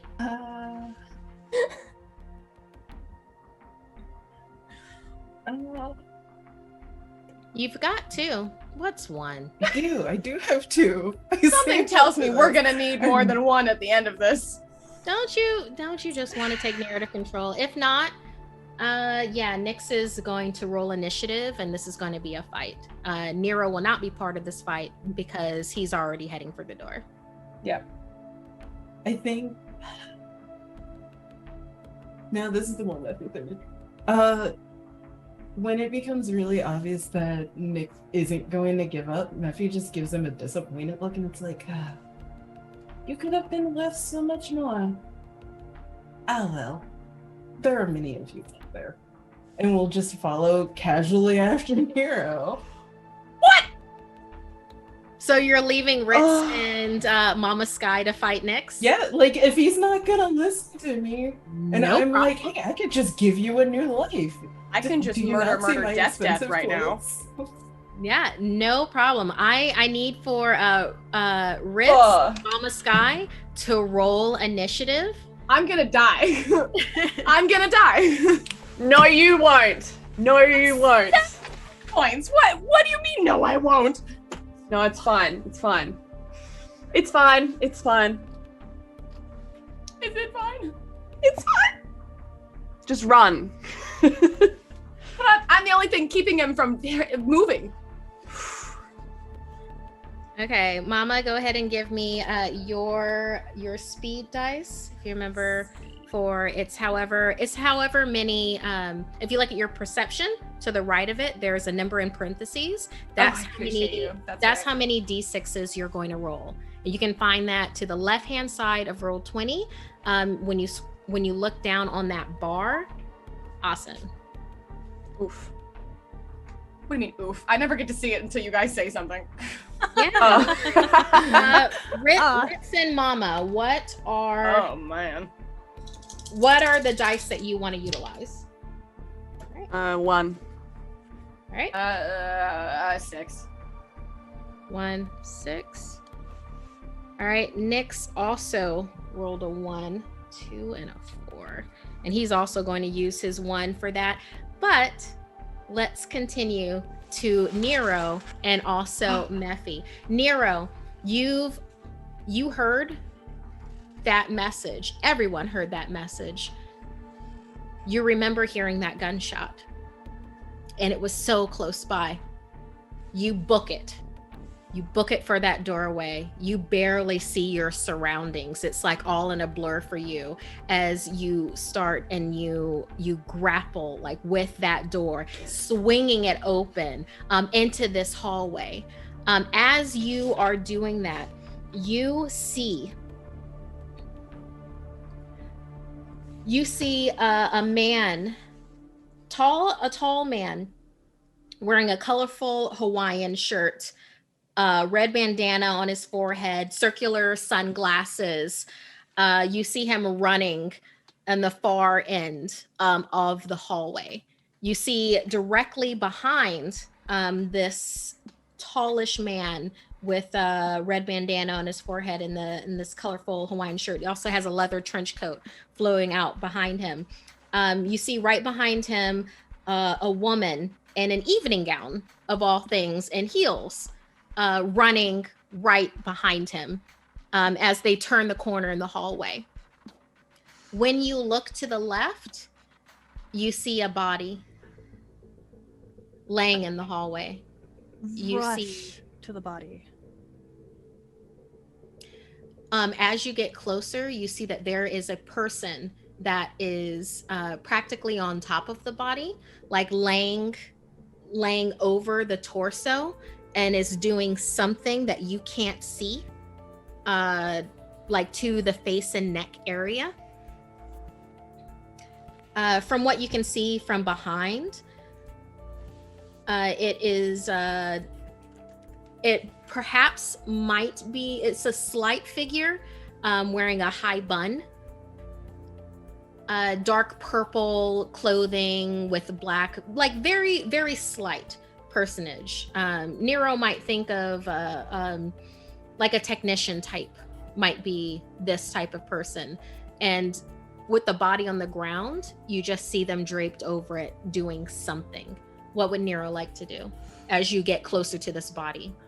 Oi! What are you, fucking simple accent. Y'all, what do you think you're doing? The person does not pay any attention to you. I kick them. I am still, like, I've got the momentum. I'm running, and I will drop kick them. All right, this is a contested roll. Go ahead and give me strength melee combat. All right. Target? Well, this is contested, so let's, it all depends on what the dice is going to be. Okay. So that you can roll it and roll 20, though. Give me a 9 for normal, on the higher end of normal. And I'm going to see what... All right. 12. Where's my D12? I kick real well. Okay. Ooh, actually, it was pretty good. Let's see what you got. I got a 3. 4, and you got a 3. Yeah, she got a 4, so you get a degree of success. You are fueled by what is going on here. They did not answer me. You literally, like, it's almost like a flying kick. You glance off the wall, so not all of the strength behind the kick goes towards this person, but enough goes for you to knock them out of the way of the body, to be able to get a clear view of the body and see that this person has a hacking gear toolkit within their hand. As you look down at the body, you see that this is a male wearing a suit jacket, like a motorcycle type jacket, a half open vest. His hair is on the longer side. This is not Luan. You also see that there is a gunshot wound in his throat, which you would assume hit his DHF. Targeted? I'd love to look point blank at this person that I kicked. Where is Luan? The person that you're now facing, she looks at you. She's pale, freckled.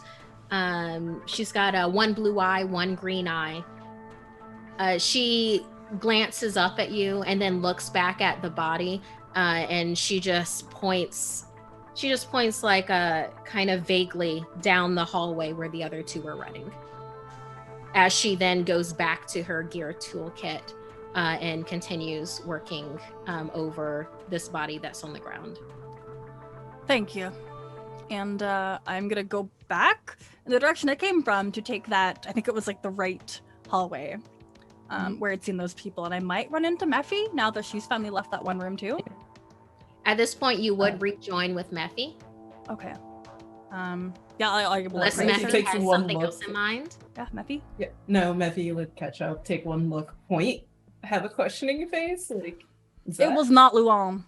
He is, I think he's okay. There was a gunshot though, and that was, Yeah.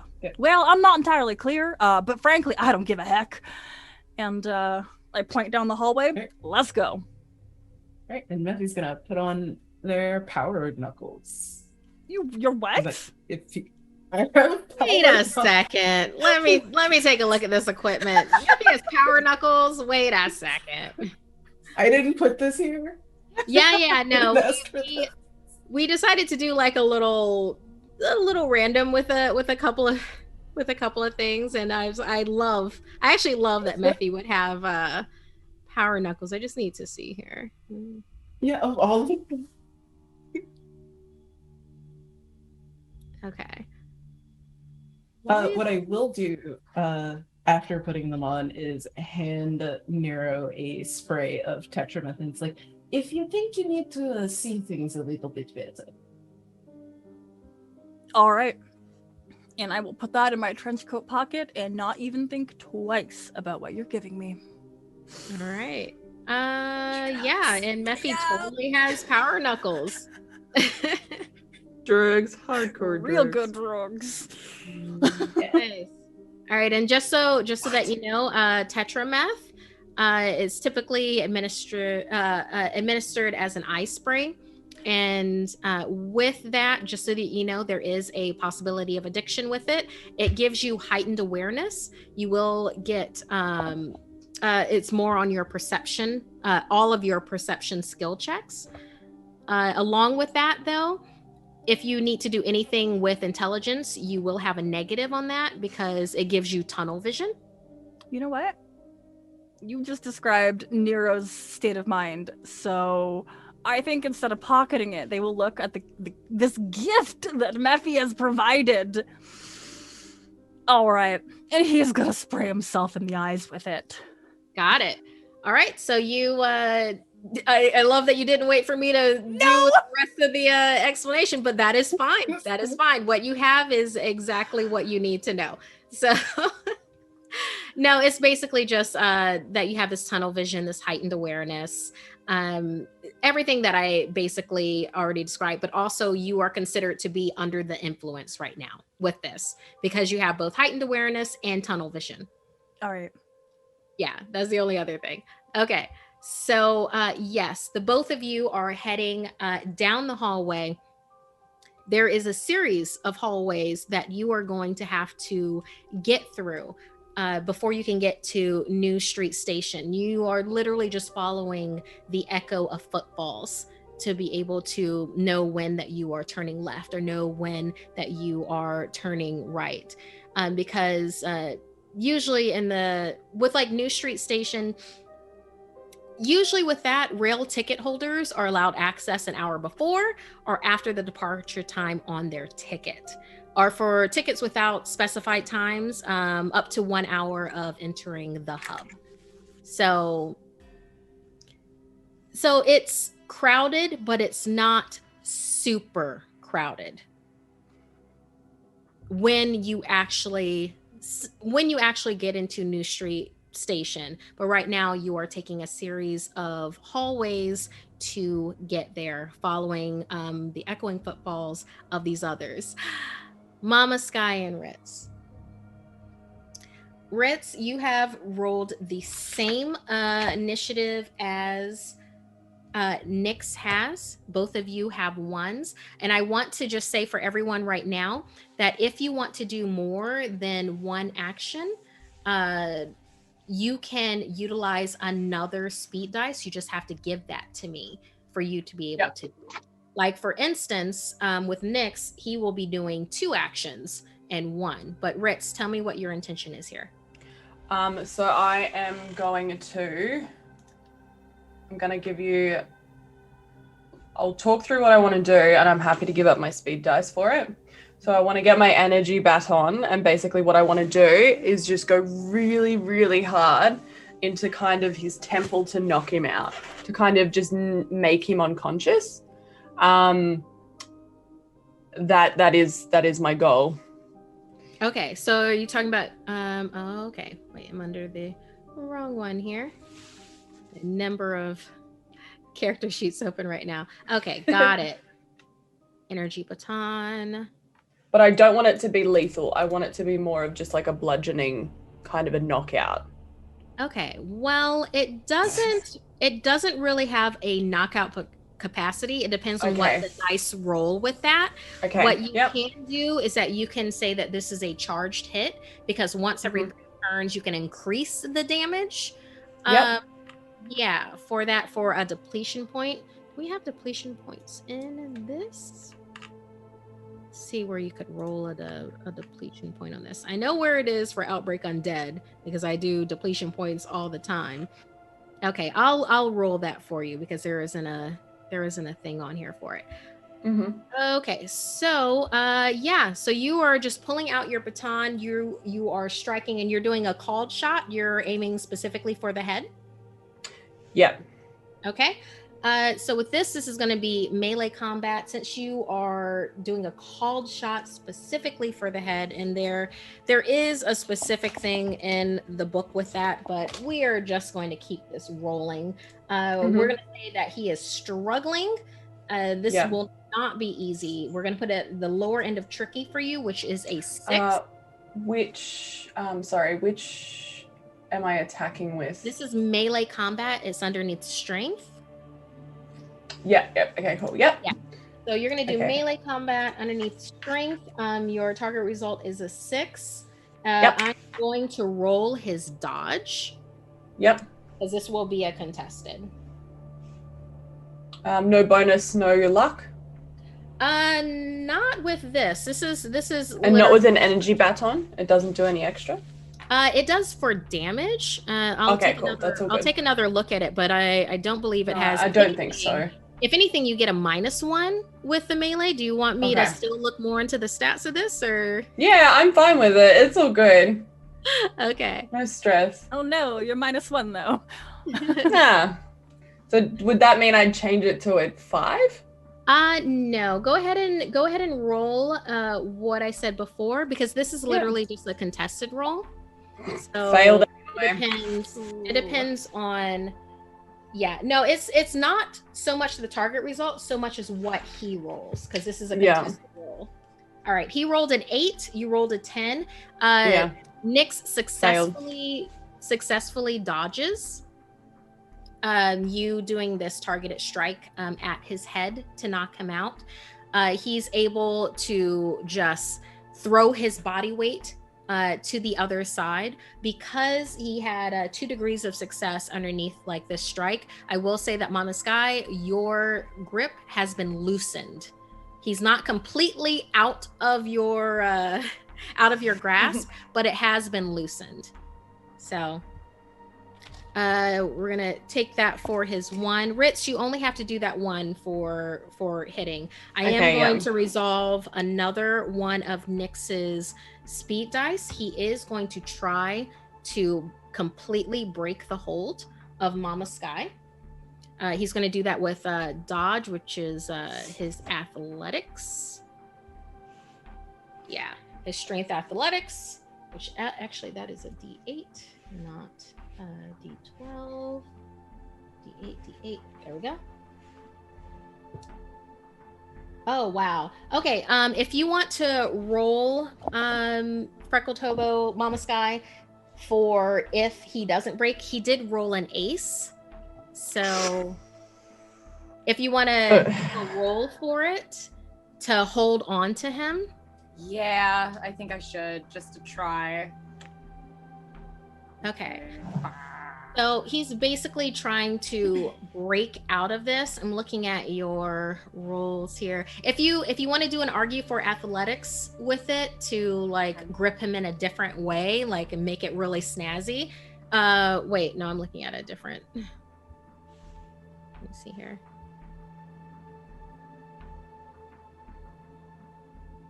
Oh, okay. However you want to flavor it is fine with trying to hold on to him. This is literally just a contested roll. We'll set your target result at an 8. He has rolled a 1 though. Okay, so 8 athletics. Oop. Any dice or luck dice? No, this is just he's trying to break free. You're trying to hold on to him. Okay, you have 2 degrees of success, but he did roll an ace on this. So he is able to break your hold. He doesn't do any damage to you because I'm going to take that into account for your degrees of success, but he is able to roll closer to the force hammer that that was previously, knocked out of his grasp. So that's him resolving 2 speed dice so that you know that he only has like 1 more movement that he can do. And at that, Mama, it is your turn in this combat. Excellent. As he's trying to reach for the hammer, I'd like to take the switchblade I have in my hand and I'm going to slit the back of his ankles because you can't run if your ankles are slit. Oh, I've always wanted to do this to somebody. That's just part of my dark self. I'm sorry, you run a brothel, it. right? You don't murder people Yes. in alleys? We don't murder play. people. We just make it so you can't run or talk. Dang. Yeah, Mama don't play. We're also, since this is a targeted, we're also gonna have this at a 6. I am going to roll his dodge again with that to see if he that there's no other bonus dice or luck dice that's with this. This is you going ahead and slicing at him. Do you want me to do Melee athletics? combat. Melee combat, okay. Yeah, unless you want to argue for something else. And it's still a 5 for the target? I believe I said a 6 for the target. You got it. 6. Yeah. See, he rolled a 6. What is with tonight? Yeah. No! I want to re-roll! You rolled a 7. He rolled a 6. He does dodge out of the way. Your blade across the like this basement, like this cement that's underneath you. He's not able to get to the force hammer on this turn, but he has been able to dodge both of your thing, which brings us to the next round. What dice would you like to resolve? He only has 1 that he can now. 3. 1. Okay, Ritz is going for 1 and Mama's going for a 3. And at Ritz, looking at the both of you, looking at the force hammer and making a decision that you can actually see that like happening behind his eyes. We go back to Nero and Mephi. You've been running through these hallways. You finally reached New Street Station. There are and think of this like very futuristic, like when it comes to train stations. You know that last train to London is what Luan will be looking for because Mama Sky has let you know that seems to be like the rallying point for both Luan and for Nyx. What would you like to do right now? You are within New Street Station. There are a number of other denizens of Birmingham that are here. Everyone that's here is their ticket shows that their train is going in about an hour, or they are still here hanging from an hour from arriving. You described some rather charismatic individuals who were hurrying in a certain direction. With my heightened perception, could I perhaps spot those individuals and exactly where they're going, what they're up to, because like with an hour to kill, I think this is the right amount of time to find Luan. You might not necessarily have an hour. I'm saying that anyone who's in this station, that their ticket means that within the hour, their train will be leaving, or within the hour, their train arrived. Okay. Okay. Mephi, is there anything in particular that you would like to do while Nero is taking a look around? Would I have seen any of the two people that were running so I can recognize them? You wouldn't have seen them because you came into the hallway after Nero already had. Literally, you only heard the echoing footfalls. I mean, Nero could describe, but you would not have seen them. Yep, that's fine. Then I go to the ticket window and I buy tickets for the train. Just buy? Okay. How many tickets do you buy? Let's see, yeah, 4. I'll be safe and I'll buy 5. Okay. Just in case we end up dragging Nyx along with us for some reason. Okay. Mephi's at a wealth level of 2, so this won't even be a thing. We're not going to go into the quid and everything that has to do with Altered Carbon. That is not what this particular campaign is about, but in longer running campaigns, that would be, something to discuss. Okay, so Mephi is heading over to the ticket window. Nero, you are doing a perception detection. Yeah. So the way that we are going to do this is that whatever your detection is, you're going to put a +2 on that after it is rolled. And we're going to do that for roll 20.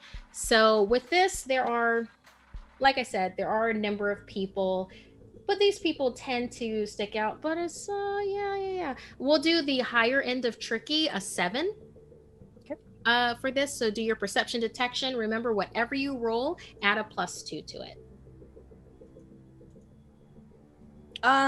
Because of drugs? Do I have any luck? Oh, I'm sorry, like minus a +2 because you want to roll lower. Less than, yeah. You got what I meant. Yeah. Any luck in this instance? Let me see what Tetra is. In the Zoom chat, you don't have it up in Discord. It doesn't give you any bonus dice. Those +2 are what you have. That right. You're now under the influence, which is lovely. I could work with that. Okay. A 3. Excellent. Okay, so with 4 degrees of success, yes, Nero.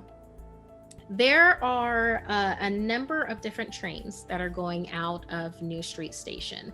It's not just, don't think of trains like in the geographical sense. It's also taking people to locations to then like a central location to then be needle cast out to other planets. Cool. That's New Street Station is not the hugest bustling, but it is it works very well for what is necessary. However, that besides, the individual that you saw with the red bandana on his forehead, and the Hawaiian shirt, it appears that this individual is not trying to stealth or in any way, shape, or form, is literally barreling through people, looking in people's spaces, trying, looking around. You do not see the woman in the evening gown. You do not see the woman in the evening gown right now, but you can surmise that that person is probably looking in bathrooms or any kind of lounge area, while this person is kind of being a little, very, very obvious, a little obnoxious with looking people in their faces. But also from his body language, you know that he has not found whatever it is that he's looking for. All right.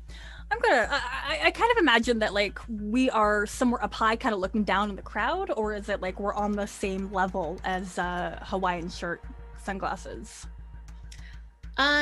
When you exited from those back those back doors, you exited on the ground floor. Okay. When you are looking, there's a number of different ways that you can get on trains with like the higher level and then like the lower level, depending on what direction that you are going in, just like a regular train station in that sense. You see him on a higher level and further away from you, where he is looking through that area. You can surmise just with the layout of New Street Station that any lounge areas would be on the first floor. Okay. So geographically, I'll relay that information to Mephi, and then I'll say, so you see that individual down there, a little bit ahead of us with that atrocious Hawaiian shirt and those tacky sunglasses.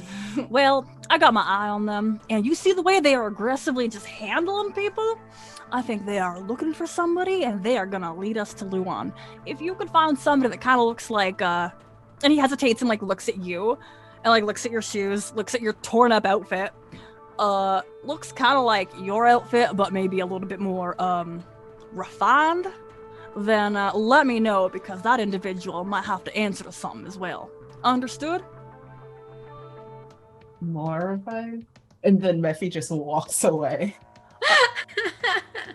All right. Well, we'll stay in touch. And like, I'm gonna rub my eyes a little bit. Okay, so Nero, you're gonna stealth this figure that's looking in people's faces. Yeah. Okay, great. I need for you to give me a stealth roll. Mephi, so you're gonna go look in the lounge areas for someone who's more refined than Mephi. I think Mephi's first stop is actually going to be whatever is like the first class lounge, the like the equivalent of like the really nice Delta Sky Lounge. Absolutely. Check in there, see if they're in there, and if not, ask the attendant to ask the other attendants, like, hey, I'll put a little reward if you find either Luan or this person in the gown. Okay, so for Mephi, yeah, it's a little bit of search, a little bit of diplomacy. Let's see here. Oh, but those are both in the same. So yeah, let's go ahead and have Mephi do diplomacy, just because that's literally where Mephi tends to live. So give me a diplomacy check for it. You will be searching in the first class lounge. If you do not find anything there, then you will be interacting with someone, but either way, Mephi's going to be interacting with someone. So go ahead and, yeah, Nero, I believe I said it was the higher end of, because there's a lot, you're stealthing, but Nero stealths. So yeah, let's put this at the lower end of normal. Give me an 8 for your target result. And then Mephi, let's go the same with you, because this is what Mephi does. No bonus dice, no luck dice. This is just searching. Okay, sorry, that was 7, right? I believe I gave you both an 8. Oh, oops. My brain. Oh, wow. Mephi rolled an ace. Mephi rolled on diplomacy, of course. Why are you so good at this? Whereas me, I don't know. I met that 8 with my 8. Yeah, you rolled an 8, which is just like, just enough. Just enough. I've noticed, but it's not a failure. We'll say that.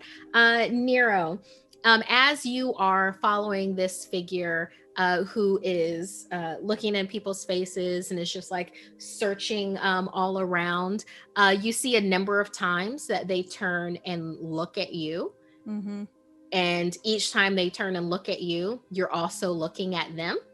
Mm-hmm. It doesn't seem like they get it just yet, but they're about to. Yeah. It's because we're wearing the same trench coat, probably. More than likely. Both of you have a trench coat thing. You also notice with this individual that they are definitely in a synth sleeve.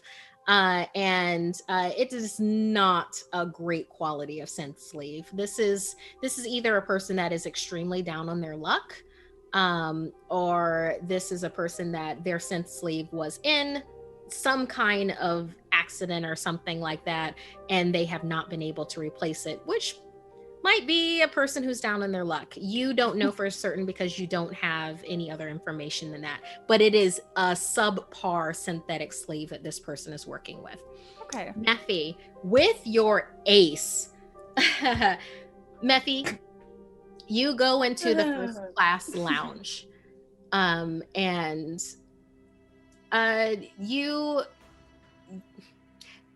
they already know you there. It's not that you take trains, it's that Angelique makes certain that everybody knows where Mephi goes, and Mephi will never have to worry about a closed door in her face. That's definitely what this ace happening. As you enter into the first class lounge and you're looking around, there's a lot of space, a lot of loungy chairs, a lot of drinks and hors d'oeuvres and food. There's even a fake electronic wall, which is part of the course. You are underground, that has a number of landscapes that's on it. Everything like peaceful and like wind blowing through trees type of a deal. As you are looking around, and a person comes up to you, the greeter for first class, you go, I'm looking for a friend. And as you look around, you see at the bar, you actually see an acquaintance of yours. You see a fellow insider, Bronwyn Alder. Bronwyn Alder is 5'9", blonde to like their mid back. You see that it's slicked back, gelled back with her hair. She's a she/her. She has baby blue eyes. She's wearing a floor length gown and has an exquisite figure. She is sitting at the bar. Like you know her, you're acquaintances. As insiders are, you introduced her to thrill kill simulations, and you don't know where that went with her, but you know you like to give to people in that way. And she's sitting at the bar. She has an empty drink glass in front of her, and she is shakingly having another martini, as she's like kind of thrumming with energy while she's sitting at the bar. Would she be wearing like the evening gown that was described to me by Nero? Did Nero have a chance to describe that though? Y'all were both running. It was just an evening like gown. Yeah. Okay. I said she looked cooler. Somebody who looks more well put together than Mephi. Take that as you will. There's a number of very well-dressed people in the first class lounge. There's also a man wearing a very fitted dungaree hat in the far corner. So there's a number of different people in here. Okay. Then would I know if Bronwyn normally looks this like shaken, like something just happened? From what you know of Bronwyn's, of being like an acquaintance of Bronwyn, you know that like most insiders, she has a very unstable family life, and some rumors that you know with Bronwyn, and you're pretty certain that it's true because you've heard Henry say it about Henry Windsor say about it before, where her parents had her killed for her birth sleeve to then get her a natal sleeve so that she would understand that because of where they are in society that she would live forever and to not be attached to her sleeve. So you know that there is a troubled past family life that happens with Bronwyn. Then like stepping up very gently, Lily would be like, Mademoiselle Alden, yes? You look a bit stressed. Oh, well, I'm sorry, I forget. It's Levesque. Yes, that is your yeah. your family's name. Yes, no need to worry about it. I apologize. I'm just taking a time out right now. Mephi, I apologize. That was it. It was Mephi. Yeah. But as I said, don't worry about it. You seem a bit and Mephi kind of waves a few fingers, like somewhere between preoccupied and like you've just had one of the worst experiences of your life, but I've heard about the worst experience of your life, and we're not going to mention that because you don't do that in polite society. It has been quite a day. I will say that, Mephi. And please call me Bronwyn. There's no need for Mademoiselle Alder. If I could get rid of the Alder, I would, but I do not have that option. It has been a most strenuous day.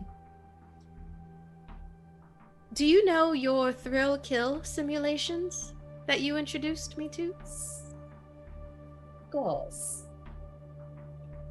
It's different there. And then she just pauses and takes another drink. It is different, and it's like Mephi is slowly being like, oh, maybe, question mark, but I'm not gonna make any assumptions. It's just like, why didn't you tell me all about it, dear? And just places like the hand on the shoulder, orders another drink. Okay, give me an empathy diplomacy roll for this encounter with Bronwyn Alder. She seems like she's talky. She's ready to talky. So we're gonna have this be a upper end of normal with a 9. No bonus dice, no luck dice. Going back to Mama Sky and Ritz Miller. Going back to Mama Sky and Ritz Miller. Ritz, you will definitely be going first with resolving of a 1. Mama Sky, you will be going after with a 3, and then Nyx will be going after the both of you. Mama Sky, what is it that you would like to do? Slice and dice those ankles. Gotta secure that he doesn't run away. All right, we're going for the ankles again. This time, best time. Mama Sky, it's going to be the same target. It's going to be melee combat again. Well, you know what? Since you went for the ankles before, I'll give it to you at a 7. So TR7 as opposed to a TR6 to then go for the ankles. And we will roll his dodge. Athletics. And I'm sorry, I didn't hear. Was there an extra dice or just the? No bonus, no luck. He has rolled a 5. What are you rolling? You rolled an 11. Ah! So... Man. Okay. As you are going for the ankles again, Nyx expects it. He realizes what you're trying to do. So he tucks his legs up underneath him. He has now rolled over and he grabs the force hammer. So he is able to do that with his dodge roll. I'm dead. Bye, guys. So oh wait, that was Mama. Ritz, you did a 1. What would you like to do? Oh no, I take it back. Oh, you're muted. Sorry. Well, what I was gonna do is I was gonna kick away the hammer, but that's too late now. Well, no, we can retcon a little bit. Like, he doesn't necessarily need to pick up the force hammer. He did dodge what just happened with Mama Sky that can happen after you. But if you want to use your turn to kick the force hammer away, can totally do that. So what I wanted to do is I wanted to kick the hammer away and then say run and book it for the door. Okay. Is what I wanted to do. Yeah. Okay. Cool.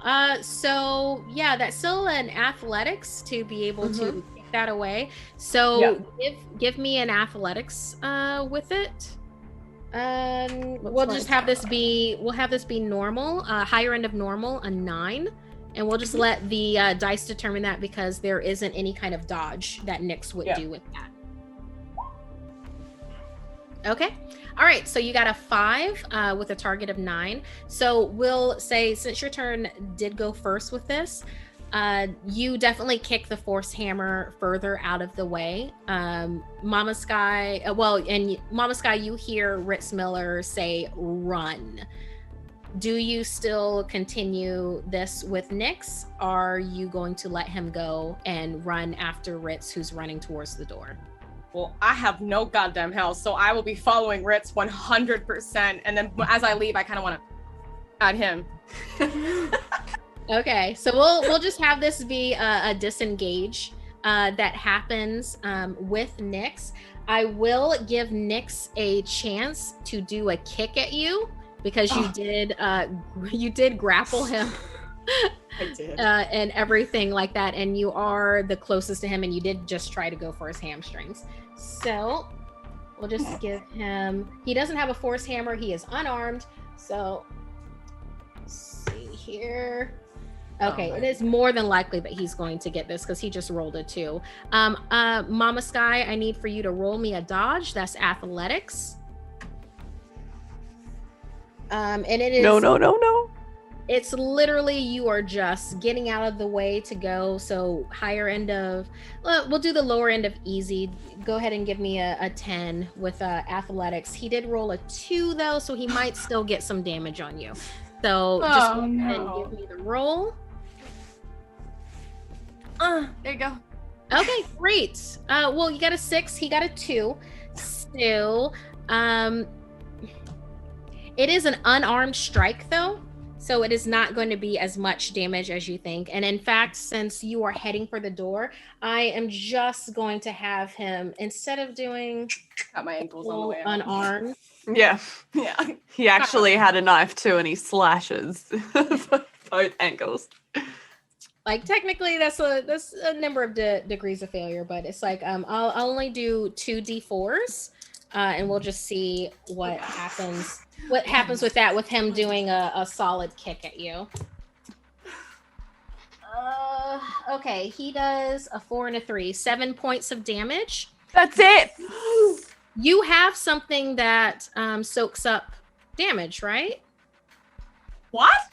Don't Don't you you have the have rigid clothes or something like that? I'm sorry if I'm thinking of a different character. I have a I don't- lot of rings I don't open on think this that's- I one. think Oh, I do. me and- Oh, I do. I do. I have Yeah. clothes. Okay, Broadcast- roll me Good. 1d roll me 1d10 to see how much of this damage is soaked up.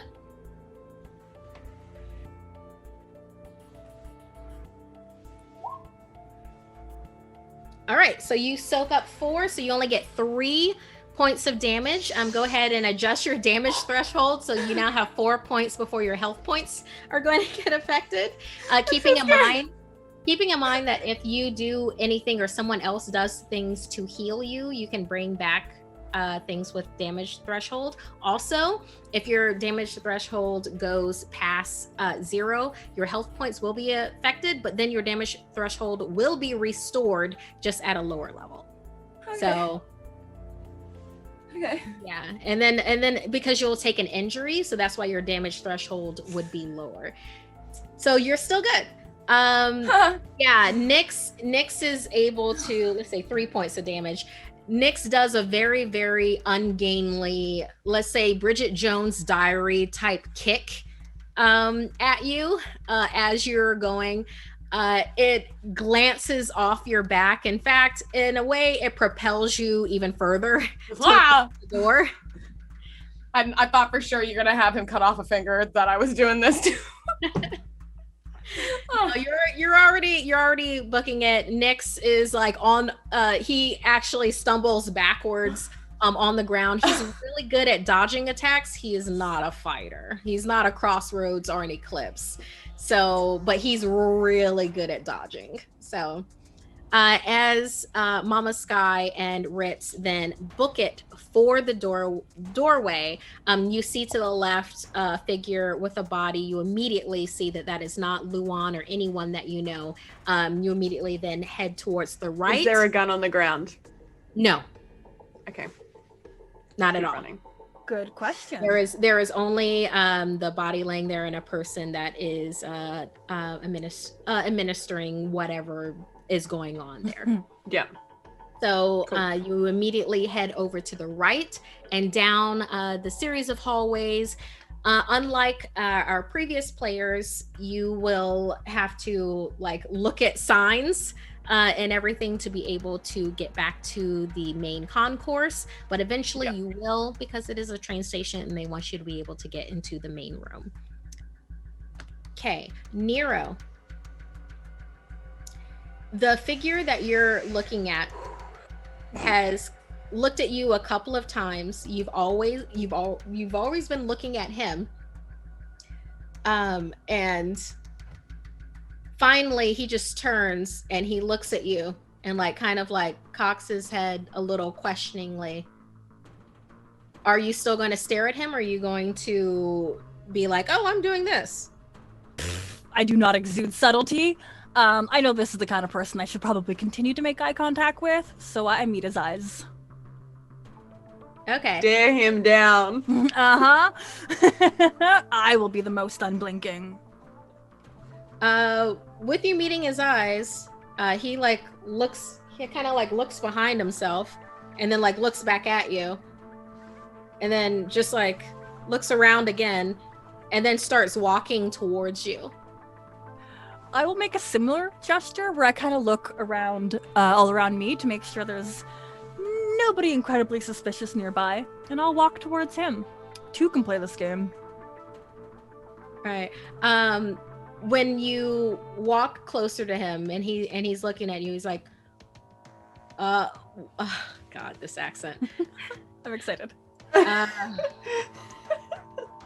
Like, right there. It looks like you're looking at me. How do I do Australian? I can't do Australian for that. Right. All I can say is It was right. like Beatles is all Like, I was like thinking. Crikey. Like right there. It looks like you're looking at me. Are you looking at me? I reckon you got that right.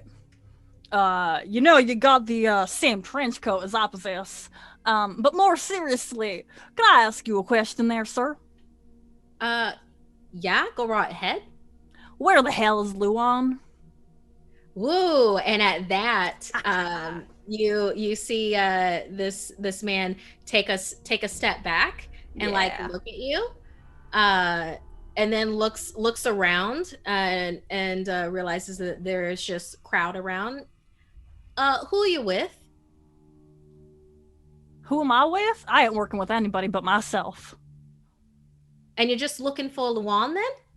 Well, you see, we are business partners, and I received a phone call from our dear Luan, which I suspect you do know a lot about him. So where the hell is he? What's your name then? What's your name? I'm Ryan Austin. My name is Nero Wolf. It's a pleasure. Luan was talking about you. Was talking about you a lot. He kept on saying how amazing you are. I mean, I do a good job. But where is he? What's going on? I'm looking for him too. He booked off in this area, and me and my mate Bronwyn are looking for him. The fancy person you had with like the really nice gown that you would kind of wear when you possess a lot of money. Right, in the evening gown, yeah? Yeah. We're looking for him too. May I ask why? We've got to protect him. We've got to protect him from who's going after him. Whew. You know, my heart was in my throat that whole time until I heard you say you want to protect him. I am doing the exact same thing as you. Wow. Did you know that he was, and Nero's gonna get like really close and whisper in his ear, a double sleeve? Ryan is like, what's a good term? Flabbergasted by this. Like completely. Like, it's like, that makes sense. Right? It makes some sense now. We were thinking that he was a little brother. or something along those lines when we were looking for Nyx. But oh well, that's not good then. Y'all were looking for Nyx? Yeah, we were looking for Nyx, but my mate Barris said that Luan was the person that we needed to protect, and we actually got him from Mags, from the fire station bar. He was hiding out in the halfway house. We actually got him from there, and he said that he needed to meet Nyx. So, and he said Nyx was at New Street Station, and now here we all are. Well, I can assure you that we have Nyx under our control. Nero doesn't know otherwise. And he is in fact in the station. We have him under control. If you how do people add contacts to their I want to call it Omni tool, wrong game. Yeah, we're gonna say this is gonna be like just a futuristic bump to be able to add to then like add each other's contacts to the Onis. Ryan, yeah. I'm gonna go ahead and gather your contact information. If you want to go left, I'm gonna go right, and we are going to scour this room. My allies, I did say I was working alone, but I got some allies that have got Nyx under lockdown. I think you might be somebody I could trust. Is there anyone I should look out for then? Most notably, I've got a friend named her name is Mephi Levest, if you've heard of her. She's kind of a lot, and she might be the most notable person you're going to encounter. You can define her by her outfit, which is outrageous, but also utterly destroyed at the moment. Fair enough. Bronwyn's wearing an evening gown. Looks pretty put together, actually, and my other mates are just not with us right now, and the main thing is having to find Luan. And at that you see like the Ryan Austin's inner coat starts vibrating. It's like and he goes, just a minute, real quick, sorry. And he opens his coat, and there's like a little holographic figure of this grandma type figure. She's wearing a smart little outfit and like with a high collar. And it looks like she's kneading some dough while she's also taking a sip of tea. He goes, right, Ryan, I'm so sorry to bother you, dear. I just wanted to make certain that when you get back from your adventure, that you just make sure to get enough sleep tonight, darling. And Ryan's like, right, Granny Eddie. No. I'll make sure to get a lot of sleep tonight. But I've met a new person, and I just need to I need to find someone so that you can meet Glory. All right, dear. Glory. You know how I feel about them. I'm going to go ahead and let you get back to your thing you're doing, you big lawyer, you. I'm so proud of you. And I'll have some treats waiting for you and Bronwyn and Barris and Grace whenever you're able to get back. Love you, darling. And at that, the holograph goes back, and he's like, that's my granny, Granny Atty. I'm going to make certain that she meets Glory, and you know that Glory is like Prince meets Janelle Monáe meets like Bowie, like this huge like golden figure that's like celebrity on top of celebrity. And it's like, and I'm trying to get things going right so that I can make sure that she can meet her. Glory transcends everything. Yeah, I'm loosely familiar. Look, could we get a move on? I think the rest of my allies should be meeting up with me, assuming they've handled Nyx, and we have less than an hour to find Luan. I worry that they are about to take this train and get out of Dodge. Absolutely. You let me know If you see him first, are you going to the left or to the right? I always start left. Then I'll go to the right and we'll let each other know. Sounds good. It's been a pleasure. All right. So, yeah. Ryan Austin breaks off to the right to look for Luan. You break off to the left. Mephi. At this point, Mama Sky and Ritz Miller are almost to New Street Station. Mephi, you have been having a couple of drinks with Bronwyn. Unfortunately, you got a degree of failure with your diplomacy. You rolled a 10 over the 9. Up to this point, Bronwyn has not been forthcoming with many or any details. It kind of feels like you have to give more of yourself if you want to get something from her.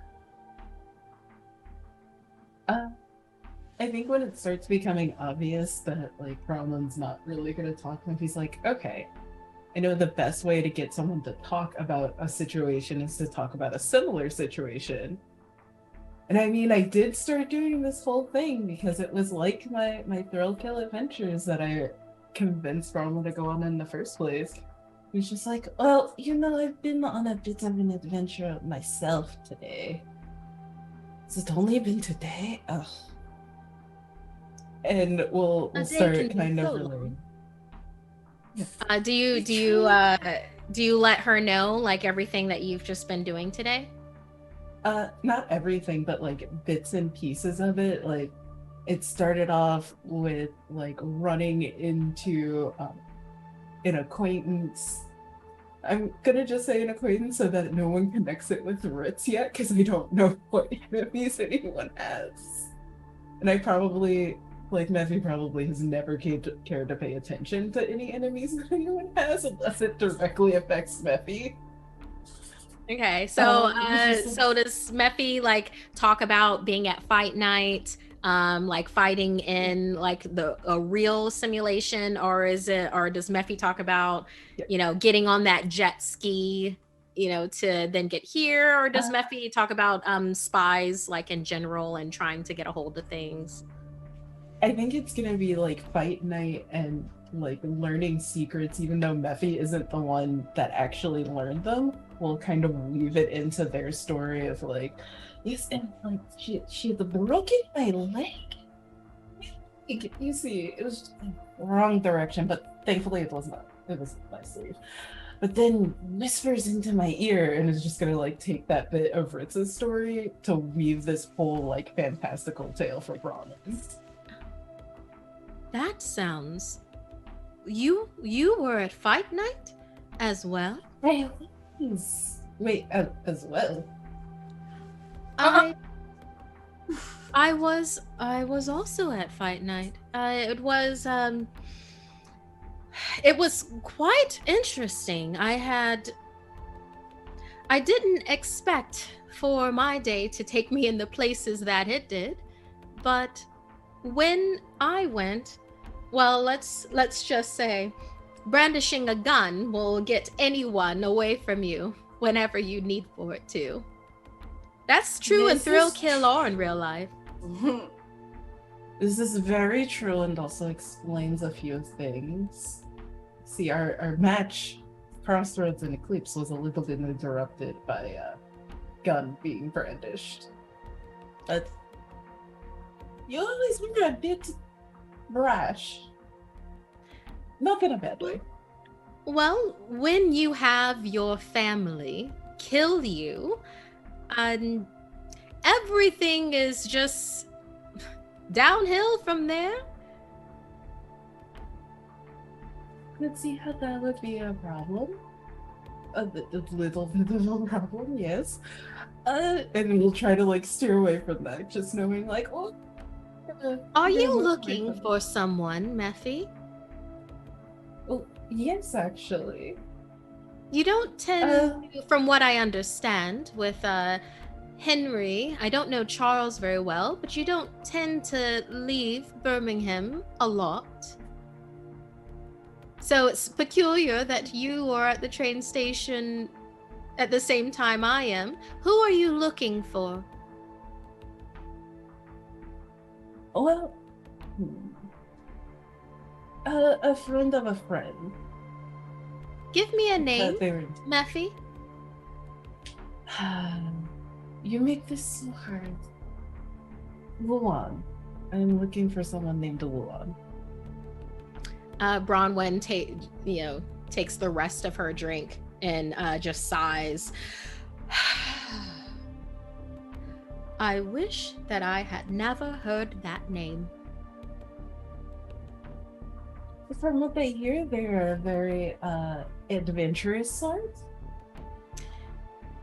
He is somewhere here in this train station. I give you leave to find him. I believe that I will just have another drink. I have another colleague that is looking for him as well. Looks like the synth sleeve is half melted, wearing a Hawaiian shirt and the such, and is also looking for Luan. I will be looking for him after I have another drink. Then perhaps all of us can join in together for the search for Luan.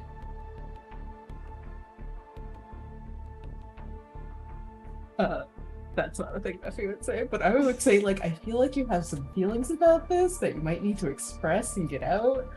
But Meffy just goes, Bronwyn starts crying. That is quite a lot. And I think didn't Meffy, mean I didn't mean to do it, Barris. I didn't mean to do it. You got in the way. Bronwyn, very, very quietly, Bronwyn, what did you do exactly? I shot him. I shot Barris. Oh, okay. Okay. Our Is this people, your- our way. And at that, Bronwyn starts crying harder, ugly crying in public, which insiders do not do. Yeah, I think, I feel like would train stations have like a more private lounge type room where it's like, I mean, if you're an insider taking the train, is that normal, or would you like fly places or needle cast to them more likely? So if you're in a train station, you're probably already kind of in a not great emotional place. So they have a place for you to have emotions. Let's say that they have cool down rooms within first class that you can like have a moment to yourself. And let's say that you and Bronwyn go, she double fists another 2 martinis to take in there. Something that you remember just on the offsides with like Bronwyn is that she usually has a lot of drugs on her, and for her not to be like doing drugs openly right now is just like she must not have any on her. So she's kind of doing alcohol instead with that. So as you take her to just kind of like a little cozy in first class to, I am assume you're pumping her for more information. Mama Sky and Ritz, you arrive into New Street Station. All of you know that it is getting really close to time when there are a number of trains that are going to be leaving for London. There are 3 different ones because they go to 3 different parts of London. London itself has expanded, so it is not the London that you think of now, where it is just like, oh great, one in a shot. No, like Birmingham, London has expanded in and of itself. So you have 3 choices for these trains.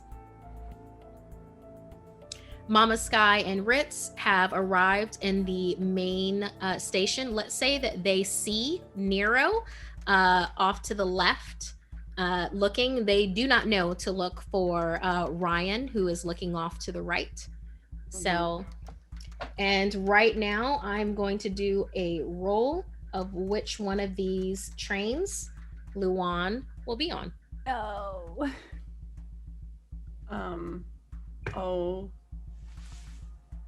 Oh my goodness. Thoughts, ideas? Nero, Nick's got away, just so you're aware. Don't know where he is. I'm sorry, what? We're yeah. I thought you had a wasn't handle great. on. Oh, We tried. Well, you guys left us. Yeah, that didn't really help. Luan is in this train station. He could be boarding any train right now. Look, Do you think then he would have let's taken the same thing as Nick's? Because here's your sketch. There are 3 trains leaving at that exact same time. Okay, I will put this back in my bra. How about we each take a train? Nero, is there anything that you could say to Luan that would make him know that we know you?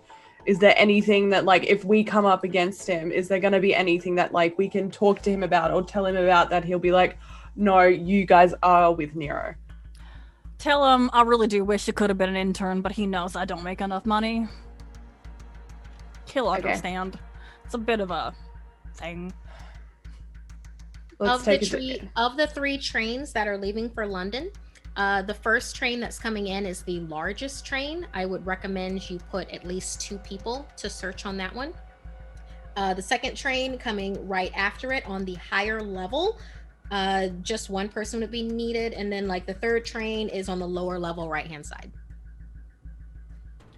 Tiers of fanciness for all of these? Like, are we talking like the lower levels, like the fanciest of the trains, so it'd be reasonable to contact Mephi and be like, this is the one for you.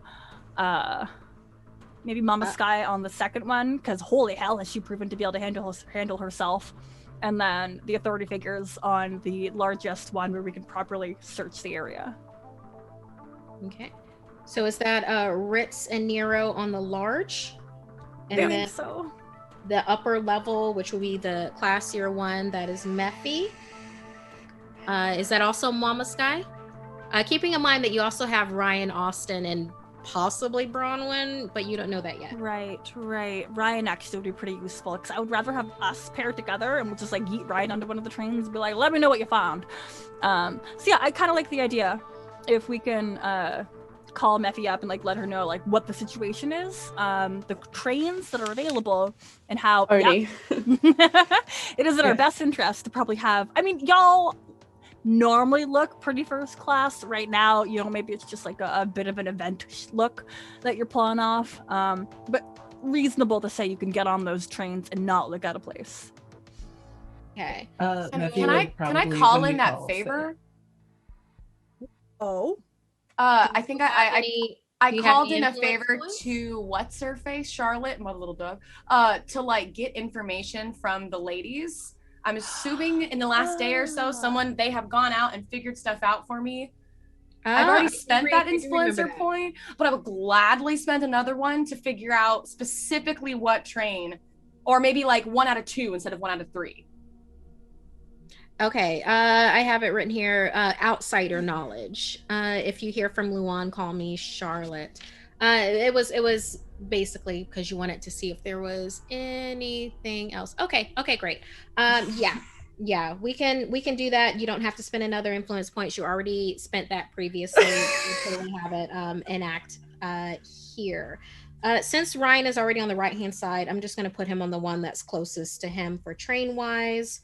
Let's see, Ritz Nero is on 1, and then Mephi is on 2. Well, Mephi will be on 2. Mama Sky, did you want to be on 2 just in case Mephi doesn't make it to the train? Yeah, because unless Nero told me, I wouldn't know that where she was. I could assume she's with fancy stuff, but I'll definitely take the 2 in case. If things change, let me know. Okay. You know, we're running a little bit over time, but it's a finale. It's a finale. It's a finale. Exactly. Yeah, Mama Sky, your Oni sounds. It is Charlotte, and Charlotte has some information for you. You know, for your influence points. Mama Sky, it looks like there's more people that are after Luan, and they're looking for him as well. With Luan, the girls and some of the guys have realized that Luan has been in places where it's impossible for him to have been. Like clearances that don't make sense. I don't think Luan is what he appears to be. And along with that, with these people that are also after him, I mean, it looks like city sense has been being triggered in so many different parts of the city. Diamond Mile predominantly, but also there was a lot of things that happened in the canals. Before it looks like that there was a high-speed chase that happened. You There were a lot of don't calls. say. There were a lot of calls that came in on that, but there was no trace of Luan or Nyx anywhere in the canals. Like City Sense didn't pick up anything. As far as Luan is concerned, though, he was picked up in the Diamond Mile, and we believe that he went near a train station. We think it might have been New Street Station that he would be near, and then also some of the people that were after him and also triggering on City Sense were also in Diamond Mile at the same time. In fact, what we could see with City Sense is that one of them started grifting or like singing.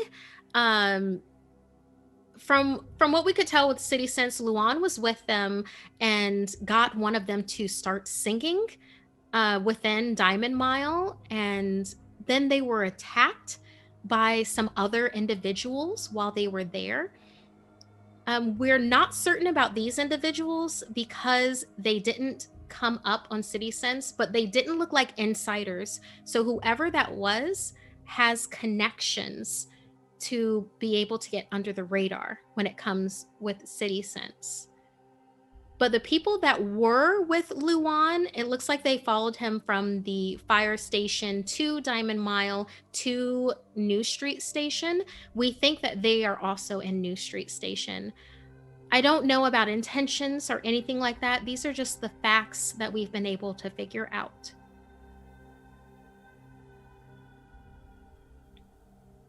Thank you, my little dove. That'll do for now. Keep me updated if anything catastrophe level happens at Little Dove's brothel. I'll hang up or put it away.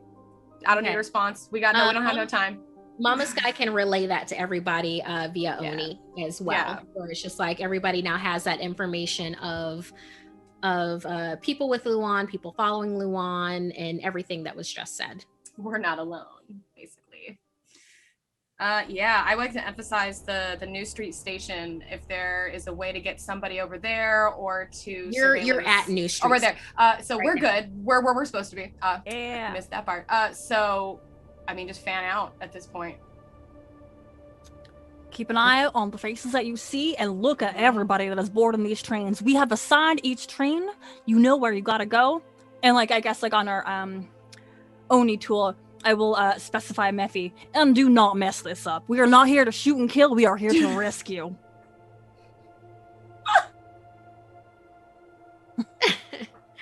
Mephi is just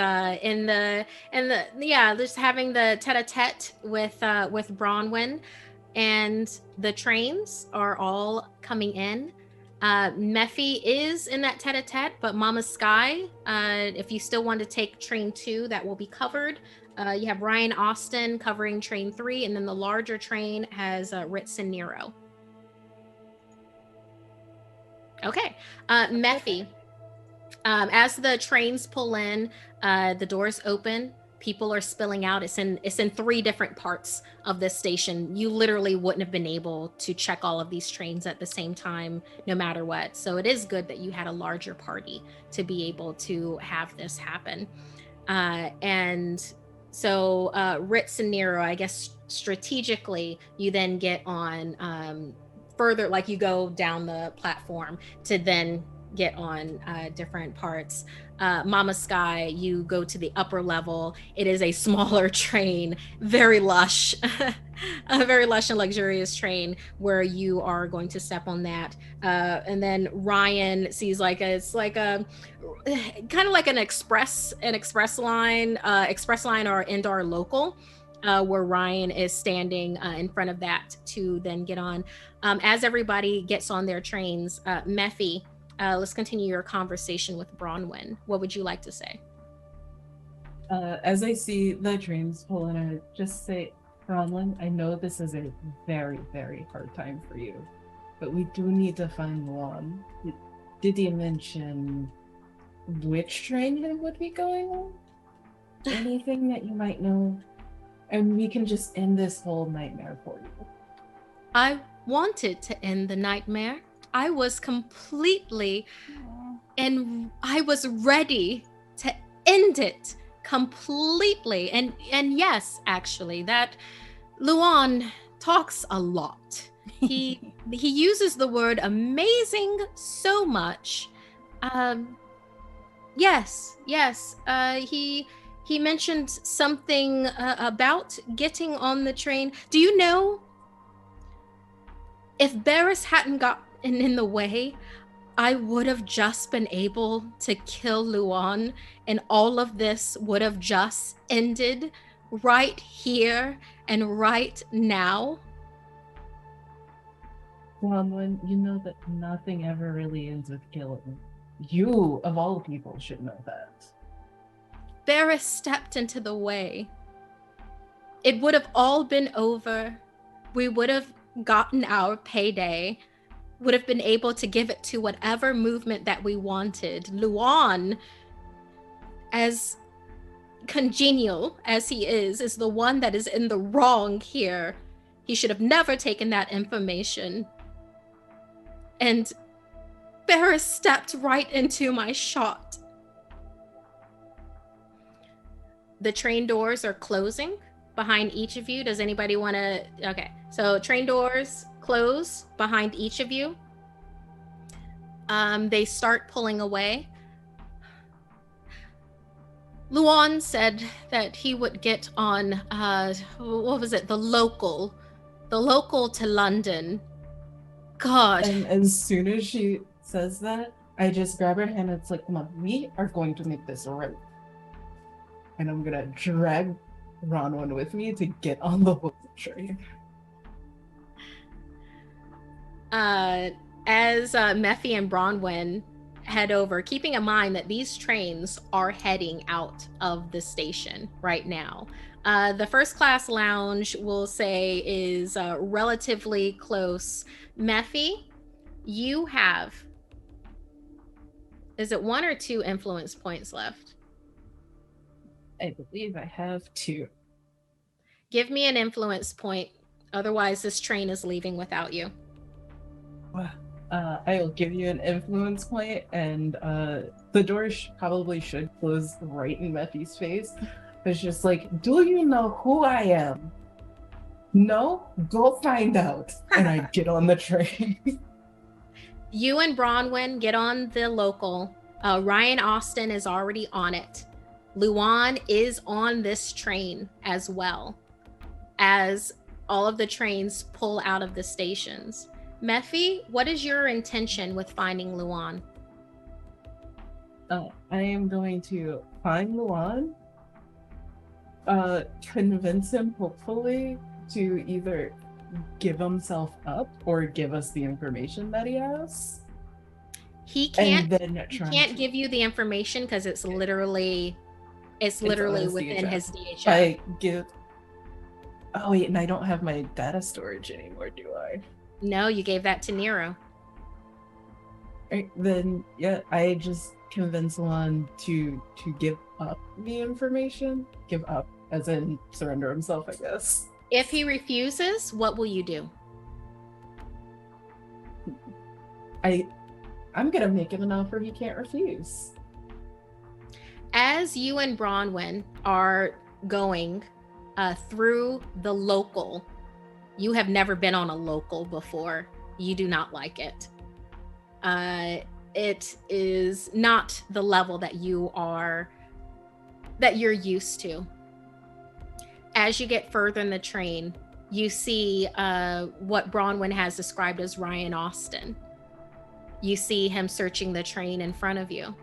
You see him stop outside of a bathroom that's on this train. It's the local, but there are still bathrooms involved. And he's thudding on the bathroom stall, on the door, and he's yanking at it. He looks up and sees Mephi and Bronwyn. He's in here. I know it. I know he's in here. And he's talking to Bronwyn. He's not talking to you. At this, Bronwyn pulls a gun that she has in her garter. It is a nemesis. I'll make sure that I get him this time. I promise. Can I just put Bronwyn? No. That doesn't solve anything to you. You should know this. And I think at this, Mephi like drops the niceties and like voice goes down to a lower register. Your family literally killed you to teach you a lesson. Death barely means anything to anyone in this world. We're going to handle this diplomatically, okay? If you can get him out of the bathroom, do it, and I shall take care of everything else. You don't understand. He has to go. No. Ryan has We'll take managed care to of everything.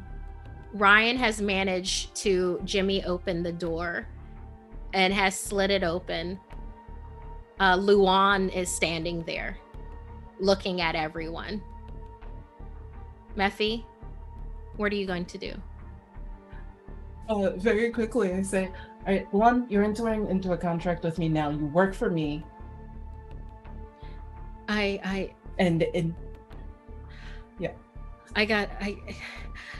You don't understand this information. I have to make sure that it gets out. Shut up, you little idiot. You work for me now. Do you understand? Say yes. Mephi, give me a roll. We're gonna have this be... Oh my gosh. This is gonna be expression. Because this is pretty commanding. Like you have to convince not only Luan, but you have to convince Ryan Austin and also Bronwyn, both who are opposed to kill him and see no reason not to. Wait, Ryan wants to kill him too? What the shit? I'm so mad. I feel like you might be the only one who doesn't want to kill him. This is going to be challenging. The higher edge of challenging, this is a 5. Okay. We'll go ahead and give you a luck dice with this. It'll be a D4. Okay, and no bonus dice. No Right. bonus dice in this. We'll see what the dice have to say.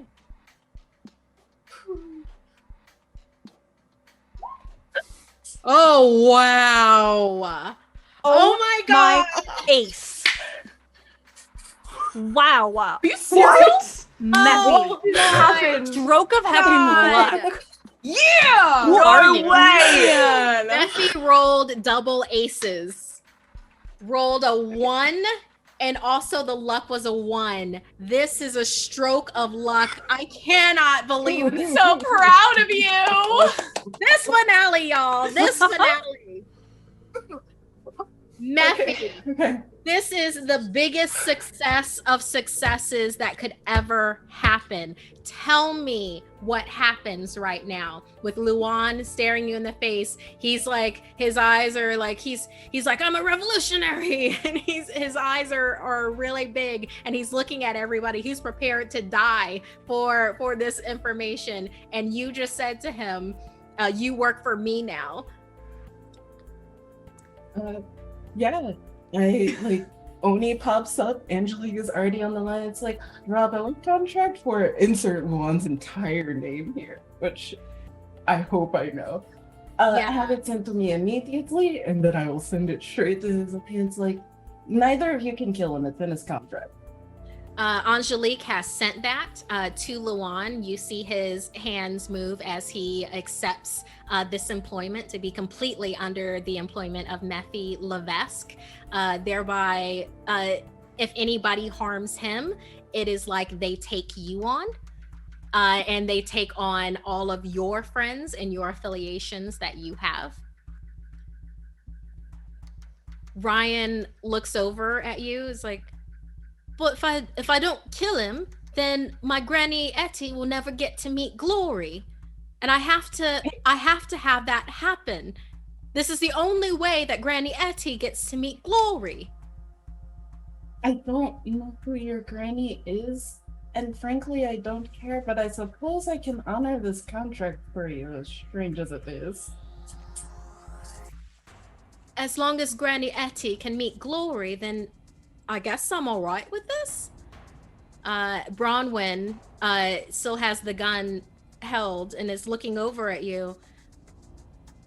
Is this really the way that we are going to go about this? And Meffy steps in front of, like, do you really want to kill a Levesque on a train? I was promised 6 months of comfortable living if that one dies or there's proof of execution. Are you going to promise me that, Meffy Levesque? Well, where do you want to go?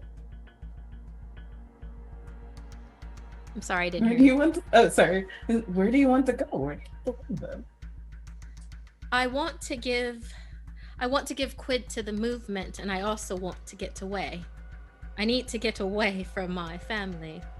Are you promising me that? Are you promising me your protection? Well, if I were promising you my protection, we'd have to enter into another contract. So if you I'm want not to do that, working for you. That's not happening. Your word is enough didn't for think me. so. I mean, if my word is enough, my agent will call your agent. We'll work things out. You know the Windsors are not going to like this, Meffy. Not one bit. I think I know some Windsors that might be okay. Bit of change. As the local continues rumbling, this last local to London, as this negotiation has happened, we exit our story. Luan saved. The data of Longbridge Air and Space and the Windsors is still in his possession. James, which, if you know our other half of our campaign, will have to tell his employers that the data is irretrievable at this time. And that brings us to the conclusion of our dual campaign. We saved Luan! Kinda. For We saved now. him. For now. He will live Until next forever. time. We worked our Oh butts my off. gosh. Oh my gosh, is right. The moment of What relief is when with Meffy the calls, like, aces? by the way, Luan works for me now. And Mira's just gonna be like, I'm sorry, I could never hire him. What are you offering? And you're just like, money. Just money. Dang it! Those Money, a aces. job, and Oh, a holy apartment. Good. moly. Oh my god. So But the thing- clutch. Can I reveal what happened at the end of the other game? Yeah, you know I what? actually missed it. Oh my gosh. That Okay. was amazing. And then also, I heartily recommend anyone who saw this half of the story to watch the full VOD. No matter what Lanta says right now, it is well worth the journey that happens. So worth it. So they're a part of the movement, and basically Grace has pulled out her gun and she puts it to the back of Luan, Bronwyn. and Bronwyn, sorry, yeah.